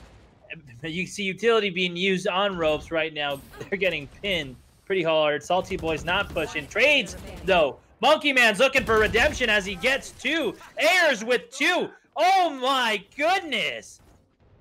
2 2Ks, and then you had Fidget to close out the final kill. Huge for the side of CSUN, putting it up around 6-4, only 2 rounds away from the half. Yeah, and they try to switch it up, and yeah, their straight up A pushes haven't been the strongest, right? CSUN, I think, really knows how to read an A push and counter it, so yeah, such a dominant round. After losing 2 straight, they picked back up 1, and that's really good, but still 6-4. Looks like they're a little bit spread here on the map, as it looked like they're a bit split, but they're going to go for the B. Reyna's playing a little bit tighter. I like Reyna's position. Usually, you've seen a lot of the flankers. They'll play very far A and be close from their team, but I like the Sewers play and a good opening so far. But as you see on the defensive map, there's 3 from CSUN stacked on B. I think they're expecting this round. Yep, they're expecting a huge push. Monkey Man's able to get a kills on Oso. They're shutting down their star player as well. Cheeks. Oh, look at Fidget. Cheeks has been shut down almost every round, I feel like. He hasn't really put too much into the game. He's just, I guess CSUN knows his number? I don't know. Oh, no.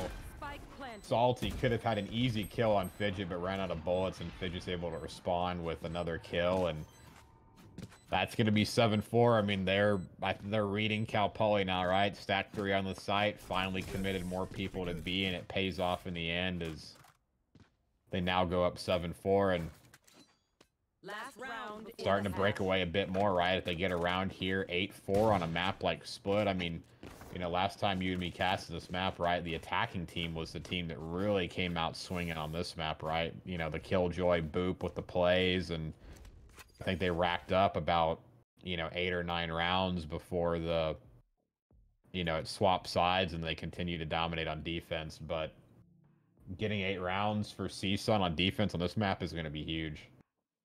Yeah, it's going to be real huge. But right now, no worries, everybody, as we go down here. But we're going to come back up as well. And my POV is going to come back up here as well, too. So, getting this set up. A little bit of technical difficulties is what we're experiencing, but no worries. We're going to be fixing that here pretty soon. Oh yeah, I guess in the time we can just continue to recap a little bit what we've seen so far. I mean, I really like CSUN's defense. You know, they've had, you know, good retakes.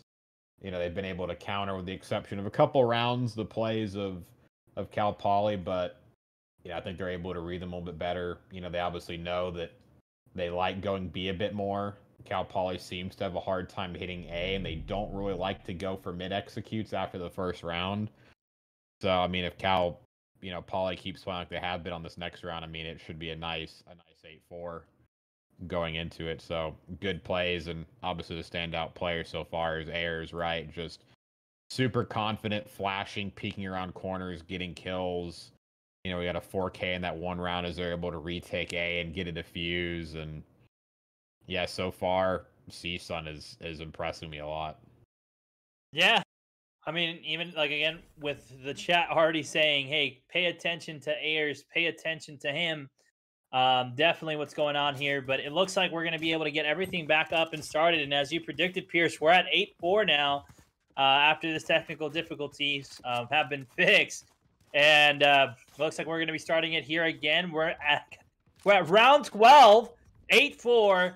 CSUN taking the lead by 4 rounds. Real huge for them. It's looking real good for the side of CSUN. Cal Poly, though, needs to figure out an answer. They're on the defender side now as the round swaps, and it's just going to be curious to see how this pistol round goes.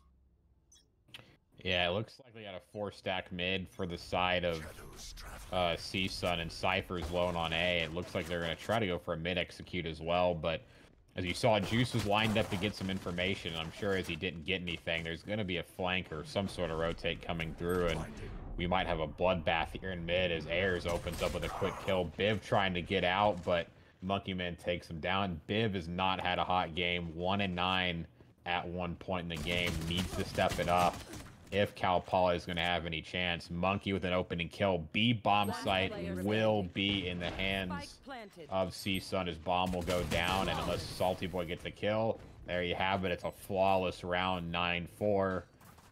I mean, this map could be over before we know it. And it was so huge on the side of CSUN. It was a lot of feels bad moments for Cal Poly, though, as we saw the sheriff miss left and right. It didn't even go. None of the bullets went middle once. Oh, no. But, I mean, that's the biggest thing. In competitive Valorant gameplay, you got to know strategy. You got to practice your aim, and it definitely shows that Ayers and the other team has been really putting in more work than the side of Cal Poly. And so it's kind of hard to see, you know, like when you ask yourself, what are we doing wrong? There could be some things maybe they have practiced, but it all depends on the amount of practice, the quality of practice, and what they're exactly putting in. And right now, I'm not seeing too much out of the side of Cal Poly, so it makes me wonder what their practices might be looking like so far. But at the same time, they're doing the best that they can. They're trying to answer. They were pretty strong for a couple rounds, but that's not stopping CSUN at the moment. Salty Boy, though, able to get the kills on Fidget, and now Profuse able to exchange another. Monkey Man with another. It's a 4v2. I don't know, Pierce. What do you think that Cal Poly could be doing different right now? What do you think they need to step up in? It was just a rough last half for them, right? They really couldn't get anything going on offense, you know. I mean, the 2 rounds they were able to, you know, really get on the board like solid. I mean, they got the pistol round, and that obviously leads into a second round, but you know, their 3rd and 4th round runs really came off the back that they just kept shoving it down B for multiple rounds. And, you know, CSUN wasn't fully, you know, wanting to commit, right? They weren't fully believing the read that they were going B. And so they were getting rounds. But, I mean, after that, they just got shut down on B. They never had a good push on A. And, I mean, so far, I mean, it's obvious pistol round loss, 2nd round loss. I mean, they need to have a strong presence here on the buy round. I mean, they need some players to step up, right? 2-13 out of Biv, 5-13 out of Cheeks. I mean, you know, almost like 7 times negative for Biv, 5 times, you know, like triple negative for Cheeks. It's just, you know, if you want to win, right? Stats aren't always everything, but you can't have that, you know, stats that bad, right? You've got to have players that are able to get your trades, get kills, and stuff, and their woes continue as Fidget's going to open up on a kill. Cheeks goes down after taking airs, and that's basically going to be B bomb site for CSUN. That's just real huge. The boys in red are playing it very well right now. Also able to get the kill though on Popuse, trying to get another. He's 18 in health though, not too much to be able to play with here.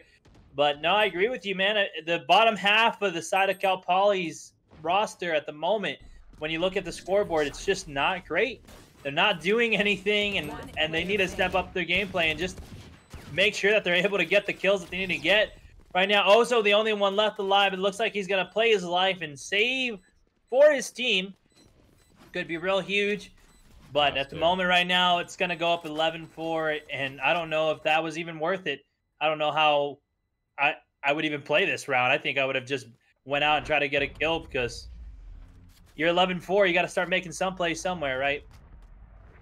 Yeah, I didn't have enough health. And, I mean, you got to get a gun, right? 'Cause that's 3 rounds in a row. They just had enough money to buy. I mean, granted, with the loss bonus, they'll get some money back here and, you know, be able to do some, you know, it looks like a very split buy as you have 2 Vandals, a Judge. The other 2 just sold, so I'm trying to see what the investment's going to be here. I mean, if they don't pull out this round, I mean, they'll have guns for next round.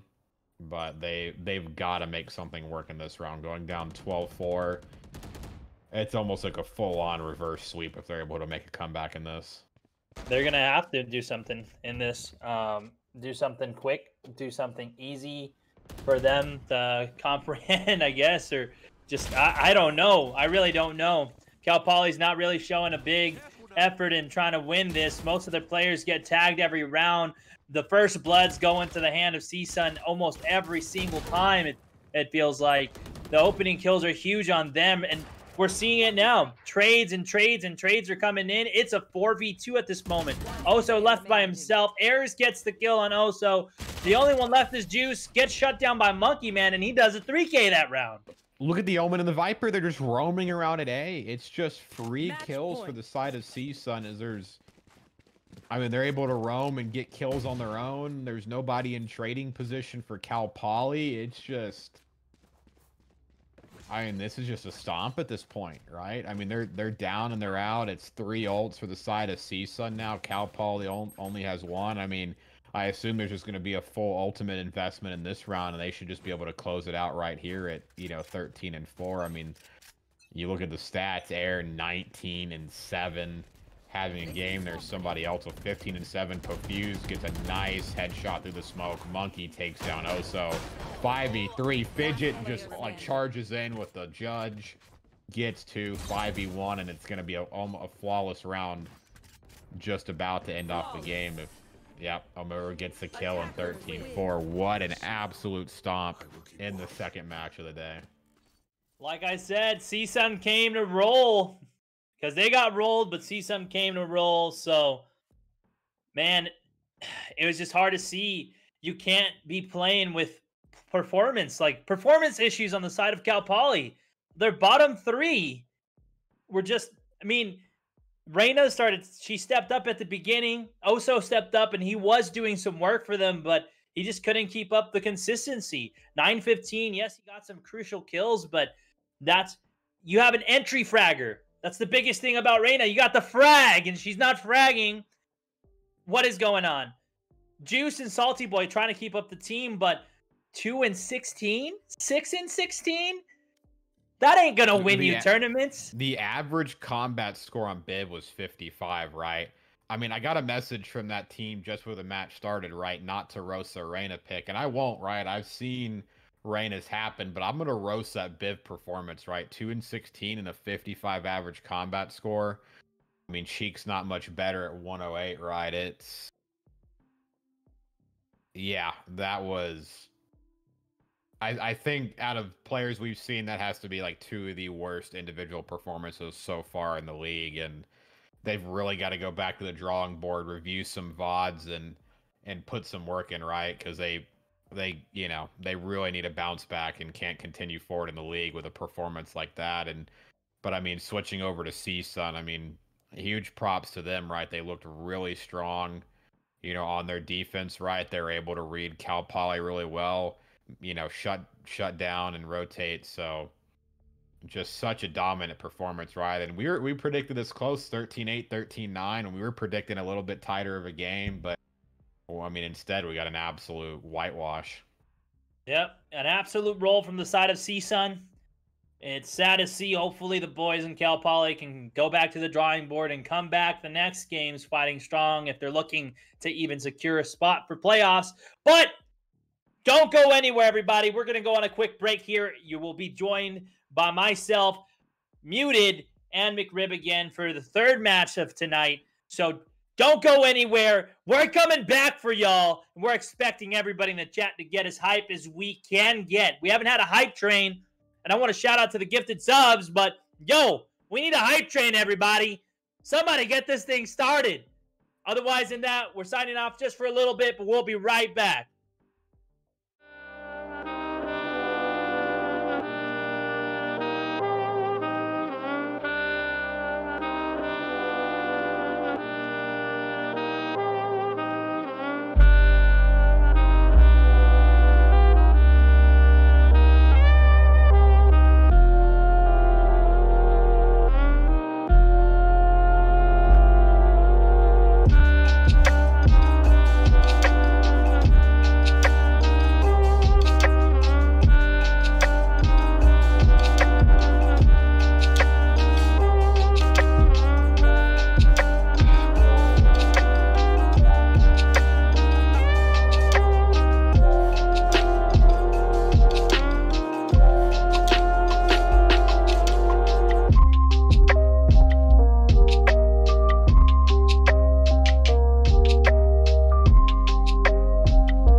Welcome back, guys, to the Collegiate Valorant League, hosted by the Gamers EDU, hosted by me.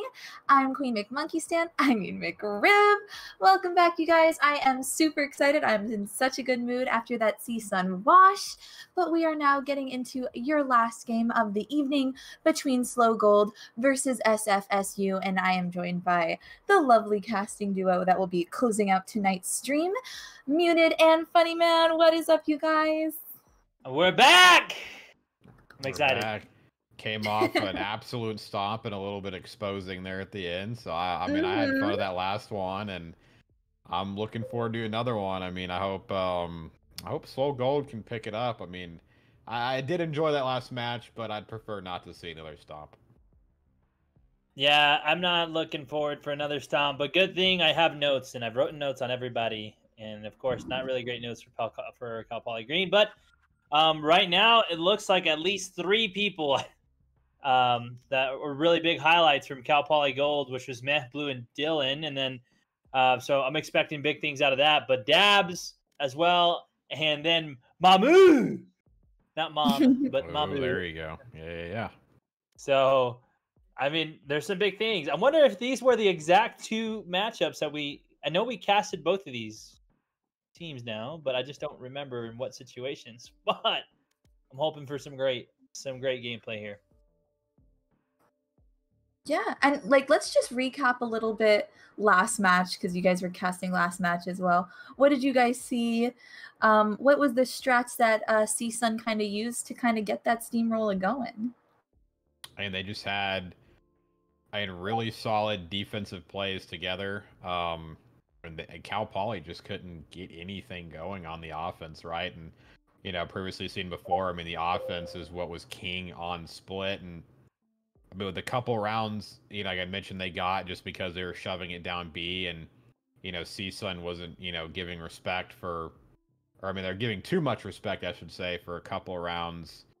I mean, they had nothing going on the offense, and CSUN just built such a good lead on defense, right? Stacking bomb sites, getting trades, and then swapping it over to the offensive side. I mean, they were just basically able to roam around and have their way, right? I mean, one of the rounds you had basically Omen and the Omen and Phoenix just going off on their own and literally getting kills on their own, and Cal Poly were just never really in a good position to get trades throughout a lot of the rounds. So I think CSUN just had good team coordination, and I think they had excellent reads on what Poly wanted to do on the offensive side. I think the biggest thing for CSUN is that they got most of the first bloods. We saw that in the first match. It's pivotal to get the kills at the beginning, and not just the first bloods, because it could be countered really quick. And we did see that from the side of Cal Poly, but they rolled their kills. Like, it wasn't just one kill, and it would be like, you got the first blood, we're watching. Next thing you know, kids start dropping. All of a sudden, it's a 3v1, and you're just like, what in the world just happened? But that was the biggest thing. The momentum, the amount of firepower that was on the field from the side of CSUN is what really helped them out. All their players did outstanding, and they really worked well as a team. So, I mean, those are the biggest talking points for me. I mean, just the firepower, it just looked as great as communication could be. Couple rounds, a little bit, shaky, but the rest of it was great. Yeah, and did you see a difference between their gameplay from this match versus when they were getting washed? Huge. They came back. That was really big. It really looked like CSUN went to the drawing board and just threw that match behind. Most roles, if you're not really trained and competitive and thinking, you got to think of hard losses as a blessing. Just look at them as, hey, how can I fix this so it doesn't ever happen again? Or we can reduce it from happening as much as possible, instead of walking out like with a dog between your or between their legs, essentially. Like, what's going on?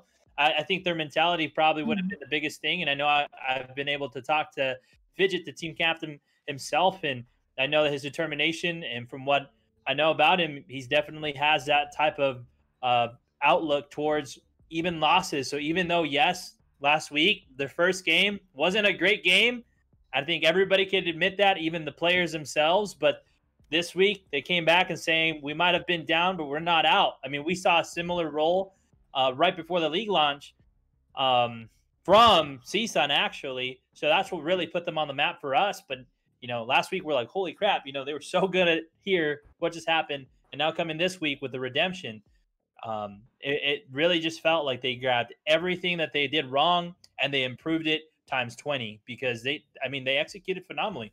I couldn't really, there's very few moments that I have any constructive criticism for on the side of CSUN. So, I think they did great from last week's performance. Yeah. And I know Muted, I know you got a message being like, please, like, don't comment or roast the Reyna gameplay. But I have to ask, what did you guys think about the Reyna on the field? Because we've seen a couple different ones throughout these matches that we've all casted. But what did you guys see in the last match?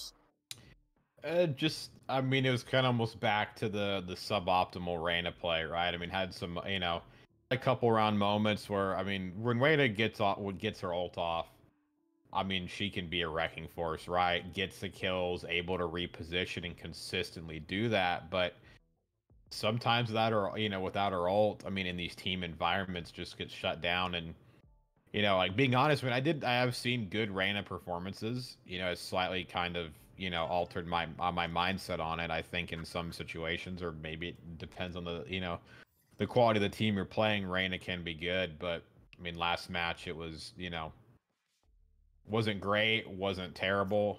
It was just back to kind of a suboptimal. That's what we've usually seen from Reyna's is they either have standout performances or they're just very average. Yeah, I agree. That's all.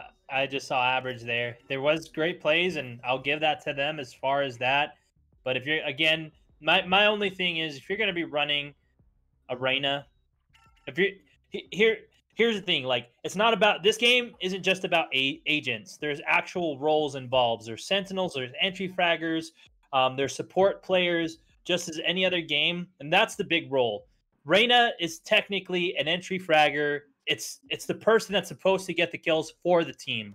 That's their main job. Your job is to go and slay, period, as best as you can. Support player behind them, getting the trades.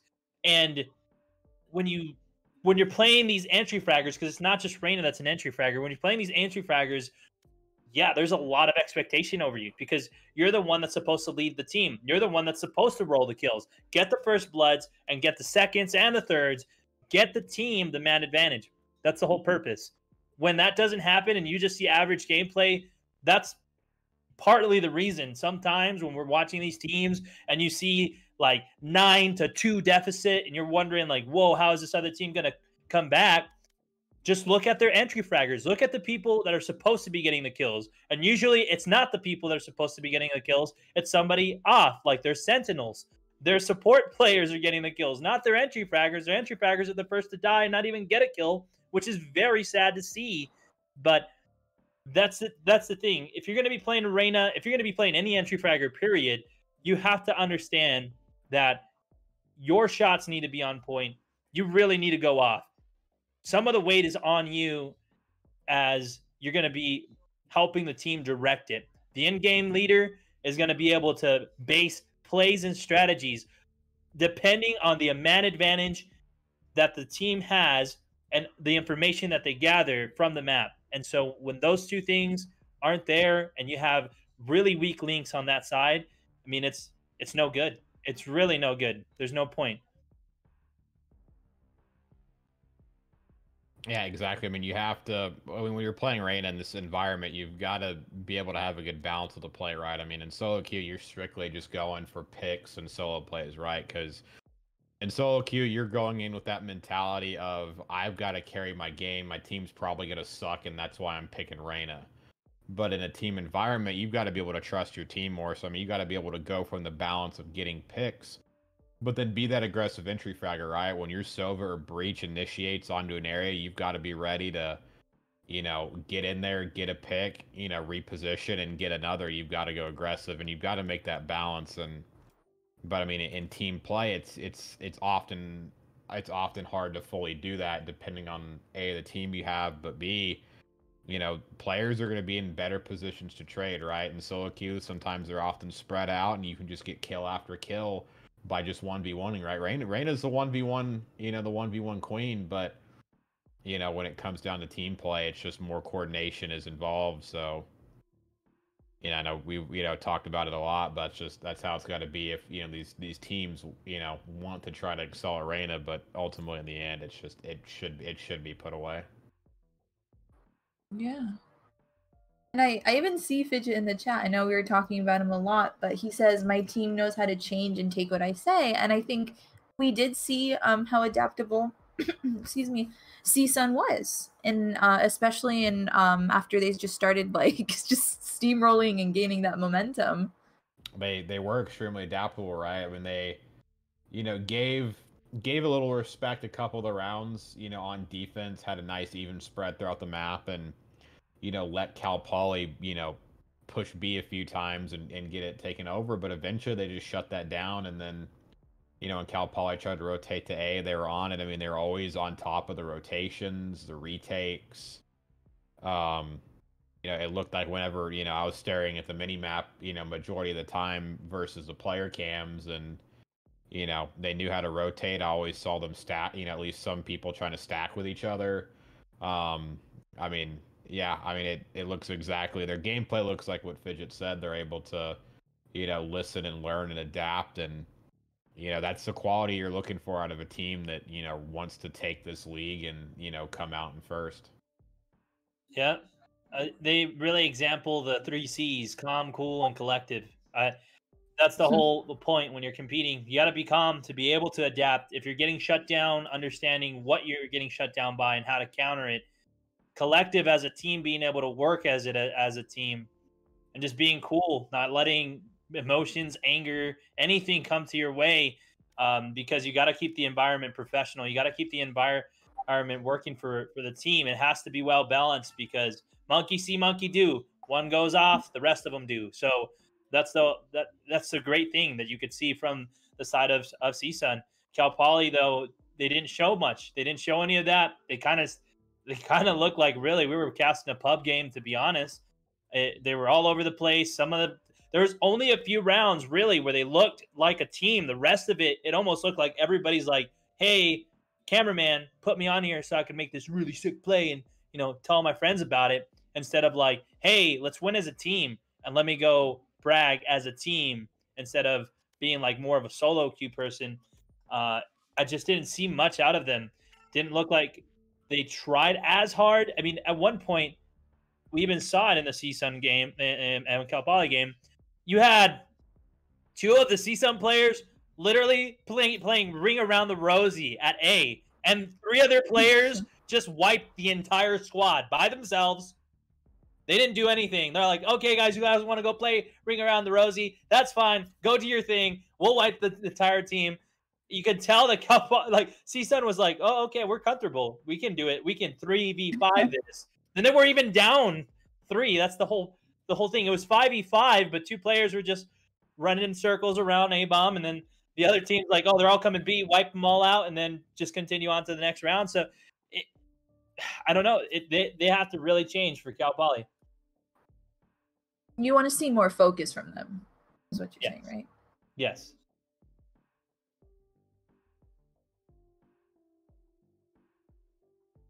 Yeah, I mean, to go on that, I mean, definitely a lot more focus. I mean, they're, at the end of the game, we just really saw it, right? I mean, like I just mentioned, minutes ago, but the Omen, and I forget who the other character was, but they basically just flooded on to, like, A while the rest of their team was pushing B, for CSUN to get the bomb down, and they just got solo kills, and, were just, like, having, just rolling them individually and having, like, a lot of fun with it in the end, and yeah, would love to see more focus, right? Instead of, one round I saw Reyna try to go ropes and, almost get this like solo pick on the Phoenix and got punished for it.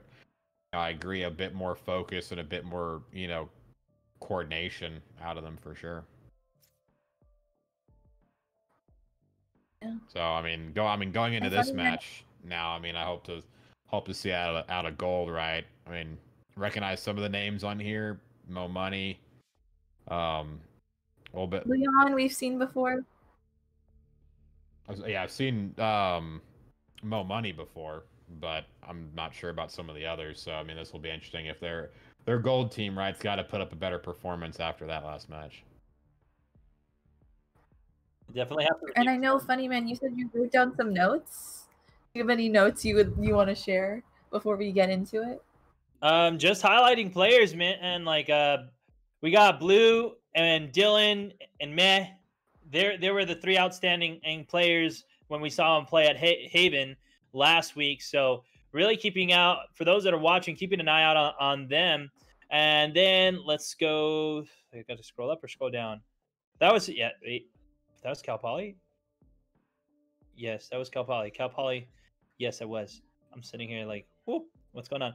And then really, Dabs, we got Dabs or DK Dabs in here right now. I know you guys are just seeing us at the moment. DK Dabs did really great work with a Phoenix, and I'm wondering if he's still going to stay that. We saw some players switch their agents of what they chose, but he did really great work with that Phoenix. And Momune, not Mom, even though on here I have Mom works really well with a Jet. Literally my notes, but it's Momune. She did do really great with that Jet. I mean, when we saw it at Haven, she was popping off, jumping up, doing all the crazy trick shots that you want to see, getting shots that are smokes. I mean, remembering that the gameplay, she did well. Like it's that Jet, one of the best Jet players right now. I felt really. So those are my like, hey, keep your eyes on these players before we start because they did well. So Caster's Curse, though, knowing it, I've already called them out. All of those 5 players are just going to not be at the bottom of the scoreboard, and it's going to suck. So hopefully not right now. Somebody knock on wood. I'm knocking. And we have to do Caster's predictions because it's like it's a tradition with you guys. What do you guys think this match is going to be? Oh man, after going off that last match, don't have too much hope for gold. I mean, I've seen San Francisco, and I'm pretty sure the last match I casted them in, they played really well. I mean, Mamune, Leon, Cloud B. I'm hoping for a better game, and so I'm going to predict off of that, and so I'm going to go again with about 13-7, 13-8. Actually, no, 13-8 for San Francisco is what I'm going to call. 13-8 San Francisco. I think I'm going to go the side of – I'm not playing devil's advocate, although I know that the side of Cal Poly Gold has done well, but I just – having here on my notes that I've only wrote down 2 players that really that have outstanding performance on the side of San Francisco. Not that nobody else didn't. I mean, the team meshed really well from what I saw the last time, but – on the side of San Francisco, I believe that the rest of the team's ready to be there. I think remembering BTB Leon, I know he's one that popped off, and I know you, Queen McRib, were really happy to try to get an interview with him. So, but at the same time, I just feel like it's going to go the reins of San Francisco, but I don't know if I want to play it safe or not and just say low numbers, but we're gonna go 13. I'm gonna go 13-5 on my end. Ooh, okay. Basically getting back-to-back stomps. Okay. Yours was 13 what, Pierce, again? Just typing it in. 13-8. 13-8. Okay. Let's see who is the Nostradamus of casting after this match. Last round, I mean, last series, really, we both technically got the winning team right. We just didn't get the scoreboards, or it's correct. So I think I have you in the lead by 0.5 in points. Yes. Right now. So I need. I think I need it. Let me check. I'm gonna check because I think either I'm in the lead or yours. But let me go back here. Okay, first week 0.5. We're at both at 0.5 at the first week. 0.5, 0.5. We're actually tied right now. We are tied at a solid 2 points. So Huge. make or break for the casters here. Ooh. Make or And break. what's even bigger, looking at the chat, it looks like on the side of Cal Poly, they're going to get a sub in there. Ooh. Yeah, it looks like Oso from the last match is coming in to sub in. Looks like they weren't able to get a player in, so yeah, Osu's going to be filling in, and that was that Reyna from last match, right? Wasn't the worst, but wasn't the best. Oh, So I was about to be point in- that out. I hope you I see heard us. Alon like bursting. I was excited. I was like, he's the one. Yeah, The one, culprit. the player, yeah. I mean, that's going to be interesting playing with a sub, right? Playing with a person that you don't normally practice with. It's going to be interesting to see going in this map. How does that change the team dynamic, right? You know, does it... I mean, with the role that Oso plays, right? Are they, is it an entry fragger for entry fragger, or is it, somebody else? Like, is it an initiator? Is it Sentinel, right? Is it going to put Oso into an off role that, it may not normally play? So, interesting to see is that we're already going to load into the match and have about 60 seconds until we can get this kicked off and see what the team comps are going to be. I'm hoping that it actually is going to be a great thing for them. Oso's already coming off the board pretty hot, so he's not cold, and that's a big thing in competitive. Is if you're cold, if the team starts off cold, and you have another team that's already warmed up, it's already played games, more than likely it usually goes to the team that has that. So maybe that could be a big advantage for them. But I personally actually would like to see some great gains on the side of gold for multiple reasons. I mean, just the game that we casted yesterday, the San Diego Black also started with a sub, and the sub wasn't like average, not even subpar. Honestly, like great compliment to the team, but it almost looks like they didn't know how to work with it at all. And it kind of sucks because they took a loss for it.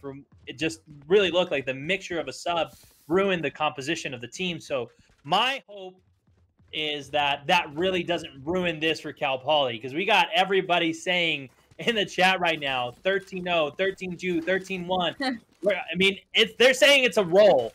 That can start a roll. If the team is not comfortable, this is going to start the roll for the side of Cal Poly Gold. But now we're starting it here again for the pistol round just in 9 seconds. Let's see which team is going to be the 5-head pistol round champions for today's match. Yeah, I mean, you said Oso's coming off hot, right? But I mean, can we really say that performance was hot? I'm not saying the performance though. I mean, you're coming off off a 4-13 loss. I mean, you might be bringing some baggage into the match, honestly. So, yeah, it'll be interesting to see. Is instead of Reyna this round, we'll be playing the Omen. Somebody else has opted to play the Reyna. So maybe a bit better choice for Oso coming into this round, and looks like they're just gonna hold off and spawn to start for San Francisco. And actually, we do have a disconnect, so we might get a little bit of a pause here. That's unfortunate, but I'm kind of glad I'm seeing Dabs on that Phoenix. One of the few players that decides to stick with an agent, say that he's the master of that agent, and put himself up in the club for that. So really huge. I'm glad. I'm excited to see that. It's kind of crazy to see the side of Cal Poly though. They got a lot of entry frags, not really any support. So it's going to be pretty huge for them. They're going to have to step it up. My expectation is just like any other expectation for any Reyna on both sides of the team. I'm expecting huge entry frags from the side of Cal Poly and San Francisco. Bigs on both Reyna and Phoenix. Maybe a little bit of Jet action there because Jet can actually play it pretty well, but really big on the side of Reyna and Raze for Cal Poly. That's going to be huge for them. So if they don't have fraggers going off, it's just going to go one-sided. That's just really what's going to happen. Eventually, we're going to see that one-sided go, and 13 with single-digit numbers, not even in 13. We're not breaking double digits if we're not seeing outstanding gameplay by the side of either team's entry fraggers. Yeah, and I'm interested to see how this starts off, how San Francisco does on the attacking, right? Usually on this map, we've seen the attacking team get off to big starts, but, I mean, that wasn't the case, last game. I mean, the defense was what, really sold the game for, CSUN, so this will be interesting to see how San Francisco can start it off. But as it looked like, Leon was able to reconnect to the match, but I think we might just have to have a lobby reset here. At least like now that we've seen the team comp, what are you guys kind of expecting from these two teams? I mean, both solid comps overall. I mean, on the defense, right? We saw a pretty standard comp. I had Omen, Breach, I think Jet, Raze, and I think it was a Phoenix. On the other side, you did see a Killjoy for San Francisco. So, I mean, good. I mean, good comps overall. I mean, yeah, you had Omen, Breach. I mean, I'm sorry, not a Jet. That was a Reyna and a Cypher versus an Omen, Reyna, Killjoy, Phoenix, and Jet. So, I mean, solid comps overall. When you've got, champs for both sides that can lock down, entry frag, kind of control zones, right? You've got a double Omen. So, I mean, it's pretty balanced comps overall. I mean, no team has really won or lost based off the draft phase alone. So I think it's just really going to come down to the execution. Oh yeah, it's just going to determine the play. We've seen people really work well with all these agents. I think the biggest thing that will I'm expecting is the people have consistently kept their agents. So like big expectations on Dabs.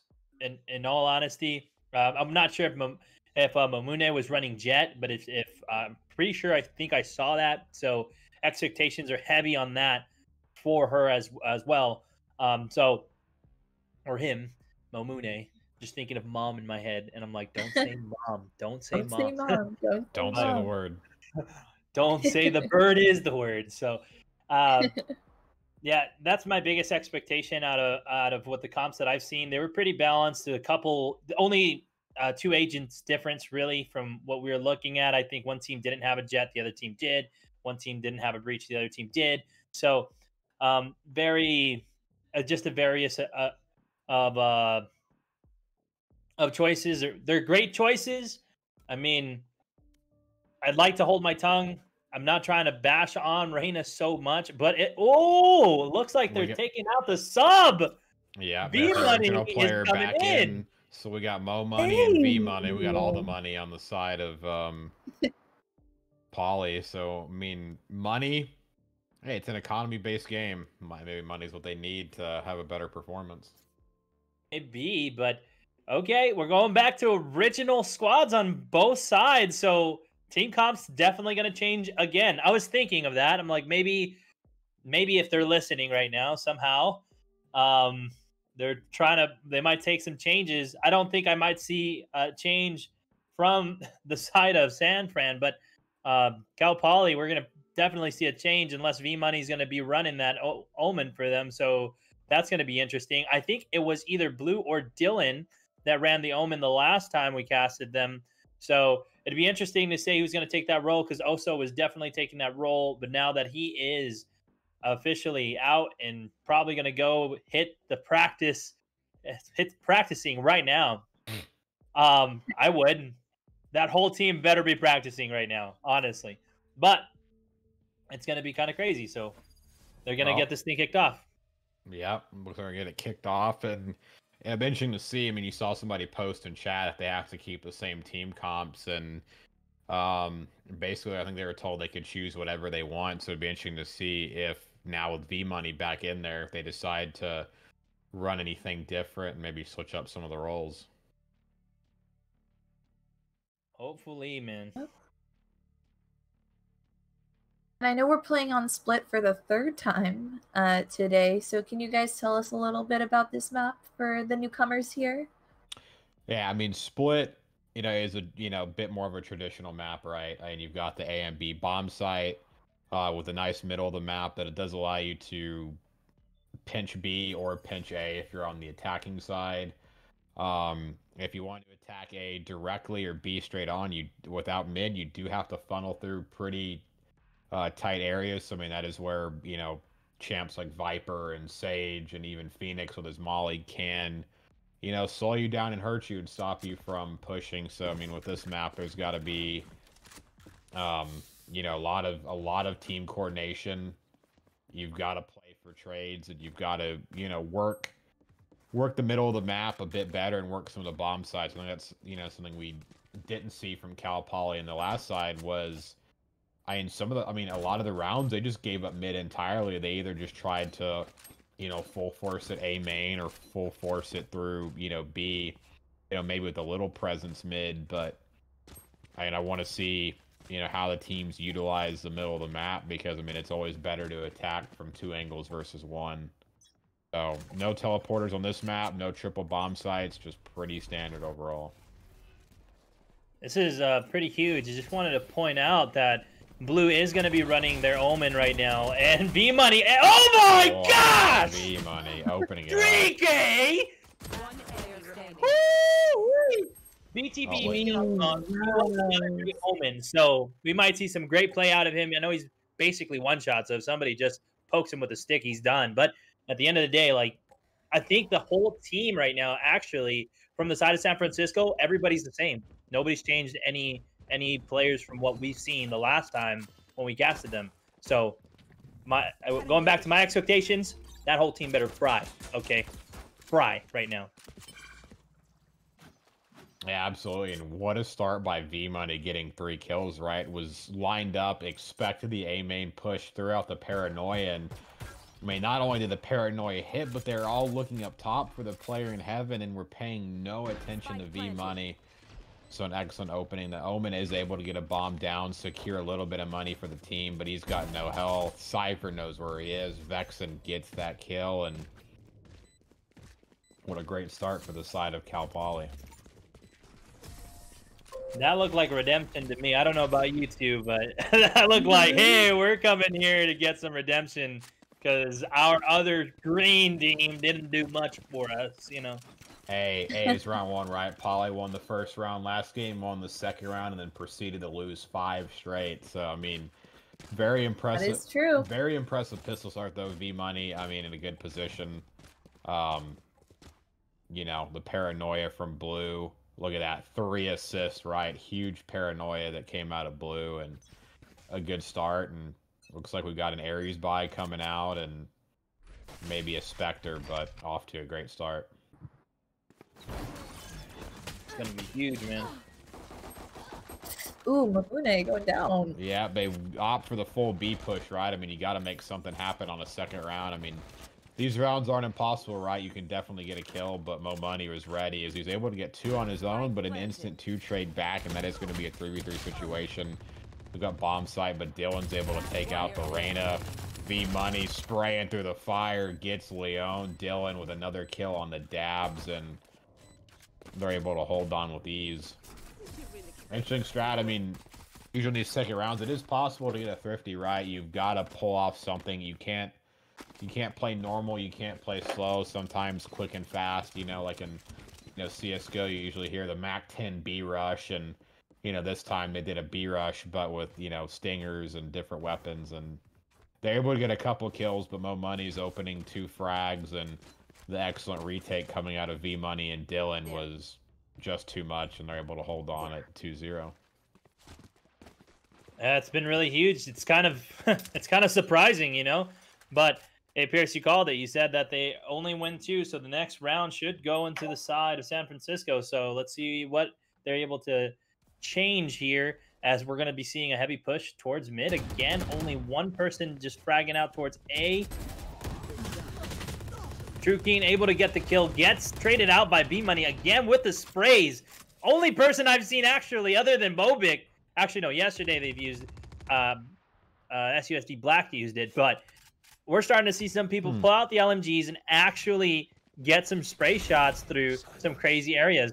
Oh, that headshot! Yeah, Blue is just absolutely ready. Knows where the Killjoy is going to be. Gets 2 down, and gonna leave Jet last alive. Interestingly enough, Jet was able to make it all the way through A in a flank and is gonna be able to hunt blue, but I mean, when you're just kind of walking forward like that and dropping down, you're not gonna have the best of aim, and they don't drop the round. They get a 3-0 start and they hold on, so it's excellent. I mean, they were really ready for the mid push right there. Had 2 stacked on the B side, with V Money in the ropes area with that Odin, and they were ready for the play. So far, good start for Cal Poly. I mean, much better than their other roster in the last game. It's like we say, from all of us casters, you know, I've said it before, there's a 17% chance after the second round win that it goes again to the side whoever won the pistol round. The fact that it's right now 3-0, that's really huge. Blue going off, Blue getting a 3, Blue getting almost a 4. He might just get it all. He might just do it all right here. He's got 3 on his own. The other 2 line up, and Blue gets another for the 4 and Mo Money. I mean, this could be more of a pub than the last game, right? 4-0, all A main, no weapons. Blue just does it on his own. 7-1-3 to start. V Money 5-2-2. Mo Money 3 kills and 3 assists on his own. Dylan with 4. I mean, just an excellent start. Pointed out those players. They were big people to see here, but I'm a little bit astonished. Yeah, V Money gonna come out with the first off of the match, and look at that instant pick on the Momune. Jet on Jet action is the op just continues to show its value, getting those first bloods, and as we've talked about, I mean, first bloods are key to winning a round. As I say, that True King's able to trade one back onto Mo Money and put it in a 4v4, and looks like they're gonna try to do a quick push on B, but the bomb's back. They don't have everyone together, and gives V Money time to rotate and pick off Leon, and it's gonna be hard for them to get the bomb site here. It'd be really huge. Right now, what we're seeing is just a rotation. It looks like going to be over to mid to A, but hopefully they can get something going. Just because at the moment, Cal Poly's coming out strong. They're definitely like, okay, we're showing up. We're showing why we're Cal Poly, you know. And so, hey, kudos to them. They're proving us wrong. That's what I like to see. We got V Money again with 3. It's going to be really huge right now for Cloud if he can get this kill onto Mo Money. 30 seconds left. Oh, Get the burst. he's gonna be able to escape, and he's just trying to flick him with the right click on the... Oh man, V Money is just toying with Cloud right now, as Cloud has got no hope in the round. 3v1. Op still in the hand of V Money, who's playing very hot with it right now. Left. Only 10 seconds left. V Money with 4 on the op, Nice just shot. flicks on Cloud, and that's gonna go up 5-0. I mean, I don't know what to say at this point, right? I mean, they're calling the plays perfectly. They have good reads as well. 9-2. I mean, when you have an op like that is able to get picks and rotate with absolutely no smokes to block off the angles from the Omen at all, it's just, it's hard to deal with, and definitely want to keep our eyes on Mo Money or V Money as this game goes forward, because that op is dangerous, right? It's a point and click adventure. It's there to do a ton of work. I don't know. It's like I told you guys right now. If we look at their entry fraggers, I mean, the kills on the side of Cal Poly, they're all double positive. The kills on the side of San Francisco, they're all almost maybe quadruple, quintuple negative at this point. It's pivotal. So you have even the Reyna on the side of Cal Poly is going positive. So your 2 entry fraggers right now, they're getting the kills. Like I've said to both of you, and I know that we've discussed just recently, right now, actually, before this match, it's pivotal. If they're looking to make any movements, I believe, from the side of San Francisco, they need their fraggers to get the frags. That's the whole point. It's their job. And they're not doing their job. They only have 1. And right now they're treating me like Skyrim. You walk up to them, they're like, "Oh, I used to be a fragger, but then I took an op to the head." I don't know. It's kind of crazy. Money again. Blue in a spot they're not gonna expect. Gets 2, 3v1 situation, instantly shuts down the push, and they're going up 6-0. I mean, you look at the start of the round, right? They had 4 players all looking at A, and the whole side of San Francisco was stacked towards A. I mean, they're calling these plays, right? You can already tell the defense. Look at the spread. They're calling the strats. They're calling the rotations. I mean, I think they just have a really solid read. V Money with another opening pick with the op that round, gets even 2 kills on that round, and just playing perfect. Look, has the op in hand, 9,000 credits. If you haven't played Valorant before, 9,000 credits is the max that you can hold at one time. That is such a strong economy and is going to be extremely hard for San Francisco to break as V Money continues to go on a tear. 2 kills with the op. Dylan trades one back. He's going to be able to dive in a little bit over aggressive. Flashes, loses it, but the teammates should be able to re-secure the op. I mean, True King with this pistol has no hope. Needs to try to get the op here and back out, but there's going to be 2 people staring him down as the round is almost sure but over. Here comes the push. Headshot from Vexen. 7-0 on the defensive side. Absolute dominant performance to start. It's 7-0. I kind of feel bad.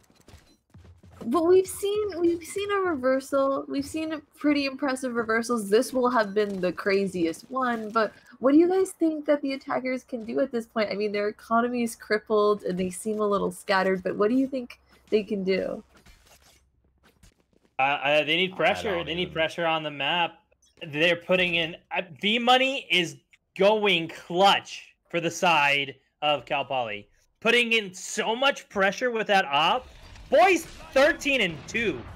Like, what? No, 13-3 because he died last round. But what in the world? I know Momune's trying to answer back right now. They're trying to get that pressure. I see what they're trying to do. But the execution, it's not just having the pressure in your hands. It's putting it down. And they're not doing that. V Money again. This guy's just not stopping. He's hunting. It's like duck season, and he's just picking out all the duckies, man. They got their ducks in a row. But it doesn't look like the side of Cal Poly has theirs, or I should say San Francisco has theirs. My goodness. Even now in this 2v2, if they don't get a kill here and make it a 2v1, it's game over. It's game over. Yeah, it's only Jet low health, gets the bomb down. I mean, True King's in a bad situation as all the Omen has to do is hold him off, but WoW actually ends up getting a 2K right there. 3 kills on the round, and I mean, that was the best round so far. I mean, you know, Cal Poly was a bit spread on that round. They had a, bit more, even line throughout the map, weren't all concentrated on the bomb site, and I think that's the rounds they got to take advantage of, right? Work the mid, work the bomb sites, pinch them together and, catch them out while they're spread. And, I mean, that's a good round to start, but they're still in an extreme hole. Not doing so great. I feel kind of bad for it feels like the predictions actually, I can relate this. Like C-Sun Red's predictions for last week, right? That's how I feel right now. And a little part of me wants to say is that why McRib didn't choose hers, it's because right now she has the right to say, yeah, I always knew Cal Poly. Yeah, I always knew. Who's gonna make it work? Might even trade his life. Yeah, gets out of it in time. I mean, Blue showing that he has the ability to use the op as well. They know where the bomb is. Double ops with V Money. I think that round was good to get on the board, but it's all for nothing, right? When you get an enemy team, it's going to have 2 ops. They're going to be able to lock down angles real well, and they're going to make your life a living hell to try to get on that bomb site. I mean, I don't think one Omen and his spokes are going to be enough to shut down those angles. Vexen cleans it up. 8-1. They have shots on, man. This has been my average solo queue experience, right? I mean, I would definitely be on that side of San Francisco right now, getting double offed out of my mind. I mean, this has got to feel horrible for them. You know, yeah, look at Blue, 12-3, V Money, 15-4, ops in hand. Still have decent bit of credits in the bank. Mo Money's really the only one that doesn't have much money left in the bank, but with that double op setup, it's gonna be so tough. What are we even playing a game? Are we playing against bots? I have no idea what's going on from the side of San Francisco. I mean, I'm proud of Cal Poly Gold right now. They're making a huge redemption from the big just steamroll their green team just got. They're like, hey, we need to make sure we get a major steamroll just to redeem ourselves and put Cal Poly on the map and give their fans a reason to just be hyped.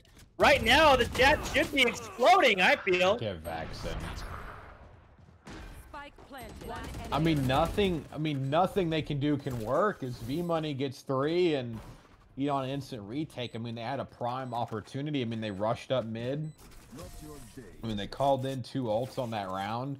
Were able to get on B bomb site, but Vexen, just to be able to stare down, you know, the enemy team as they rushed in on the bomb side and get 2 is huge to put in a 4v3, and then V Money just on fire as ever is able to get 3 kills to retake it, and it's 9-1. And I mean, look at that, 4-10, 3-10, 3-10, 3-10. You know, I mean, I didn't know that, you know, today was matching day, but they're certainly trying their hardest to be a little bit more than twins there. It's so rough. Still double ops. And They're this showing could their be school the spirit, man. biggest half, the biggest half win I think we have seen so far in the league. It's Spirit Queen. I think so. Everybody, match with three kills and 10 deaths. That's what it is. Oh no, they're just all funneling through B. They're all gonna get sprayed down. Mo Money takes down Dabs. Leon's trying to keep it clutch at 2 kills in this round, but it is gonna be a 3v. No, 2v1 situation. Leon is hanging on, but Blue just barrel stuffs him, gets a kill, and that's gonna be 10-1. And I mean, they had guns that round. That round just looks like they almost, you know, just gave up, right? They try to go for the same fast B push again, just get sprayed down. And I mean, going into this round, they're going to have a Bulldog, a pistol. I mean, a very mixed economy. I mean, I see this going 11-1. Then all I got to do is win the pistol round, get the next round after that, and you've got a 13-1. I mean, we almost have a true perfect game on our hands. I think this I think this is the biggest lead we've seen. Yeah, that's, I mean, stole the words right out of my mouth.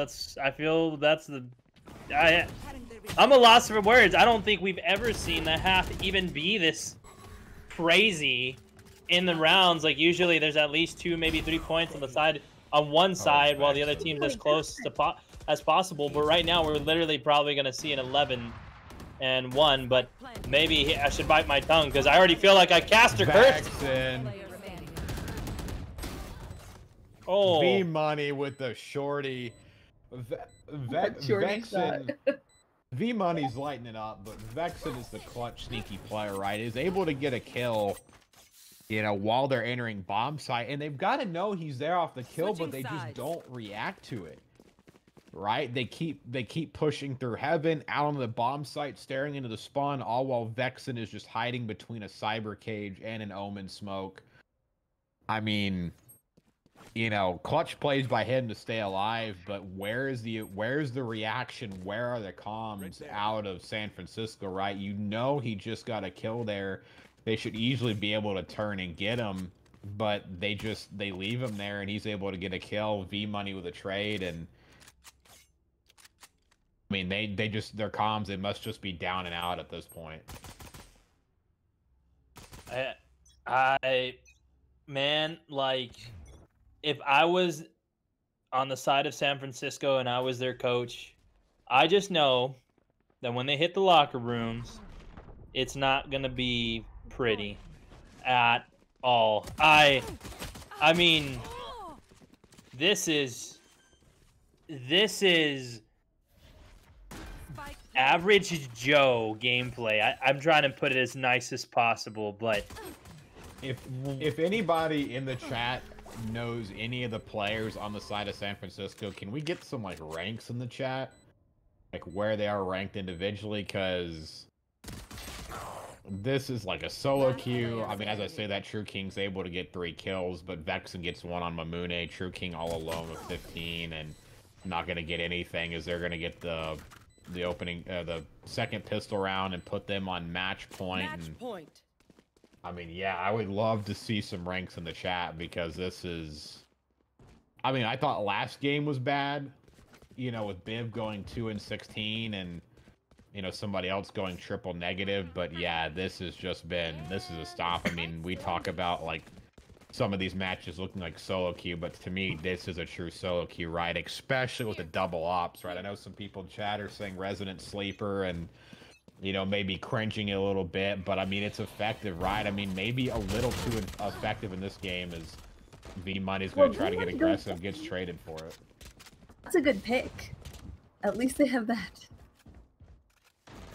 Yeah, at least they have that to open up. And, So what do you no think, money gets another McRib? kill. You've definitely casted more games than we have on this series. Is this the fastest game you've ever casted in the series of CVL? I think it might be, but like honestly, it's so heartbreaking to see SFSU at least like playing this match, because I've seen them pop off. You just said I've casted a lot of matches in this league, and I have, and I've seen the reason why I wanted to interview Leon is because he's a great player. He's clutched a lot of rounds, and I'm surprised, honestly. Blue. Oh man, Blue trying to do it all on his own. Almost would have closed it out in style of 4K, but yeah, I mean, like I deep agree. size right now on my end. Just, it's kind of sad. It's great. I mean, Cal Poly right now, 26-6 or 22-6, 16-6, 12-6, 11-8, 7-9. Mo Money's the only one that's negative.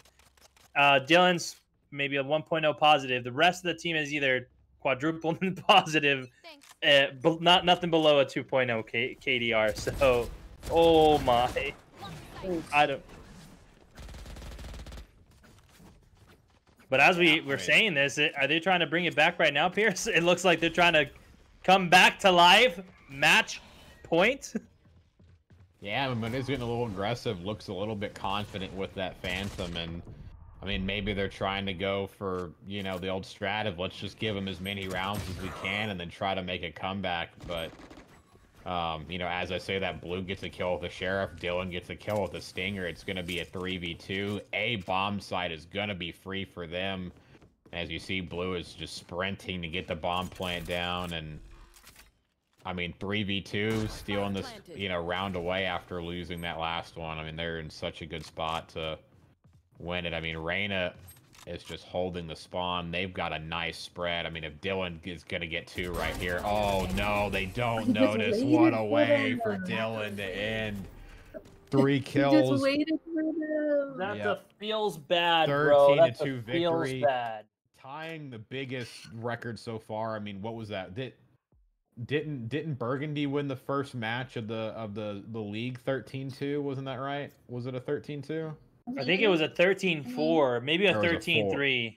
It was no more than 4. It was no more than 4. I mean, and if it was, I mean, this sets the record for the biggest stomp and victory so far in the league. And I mean, you can see it all in the stats right there.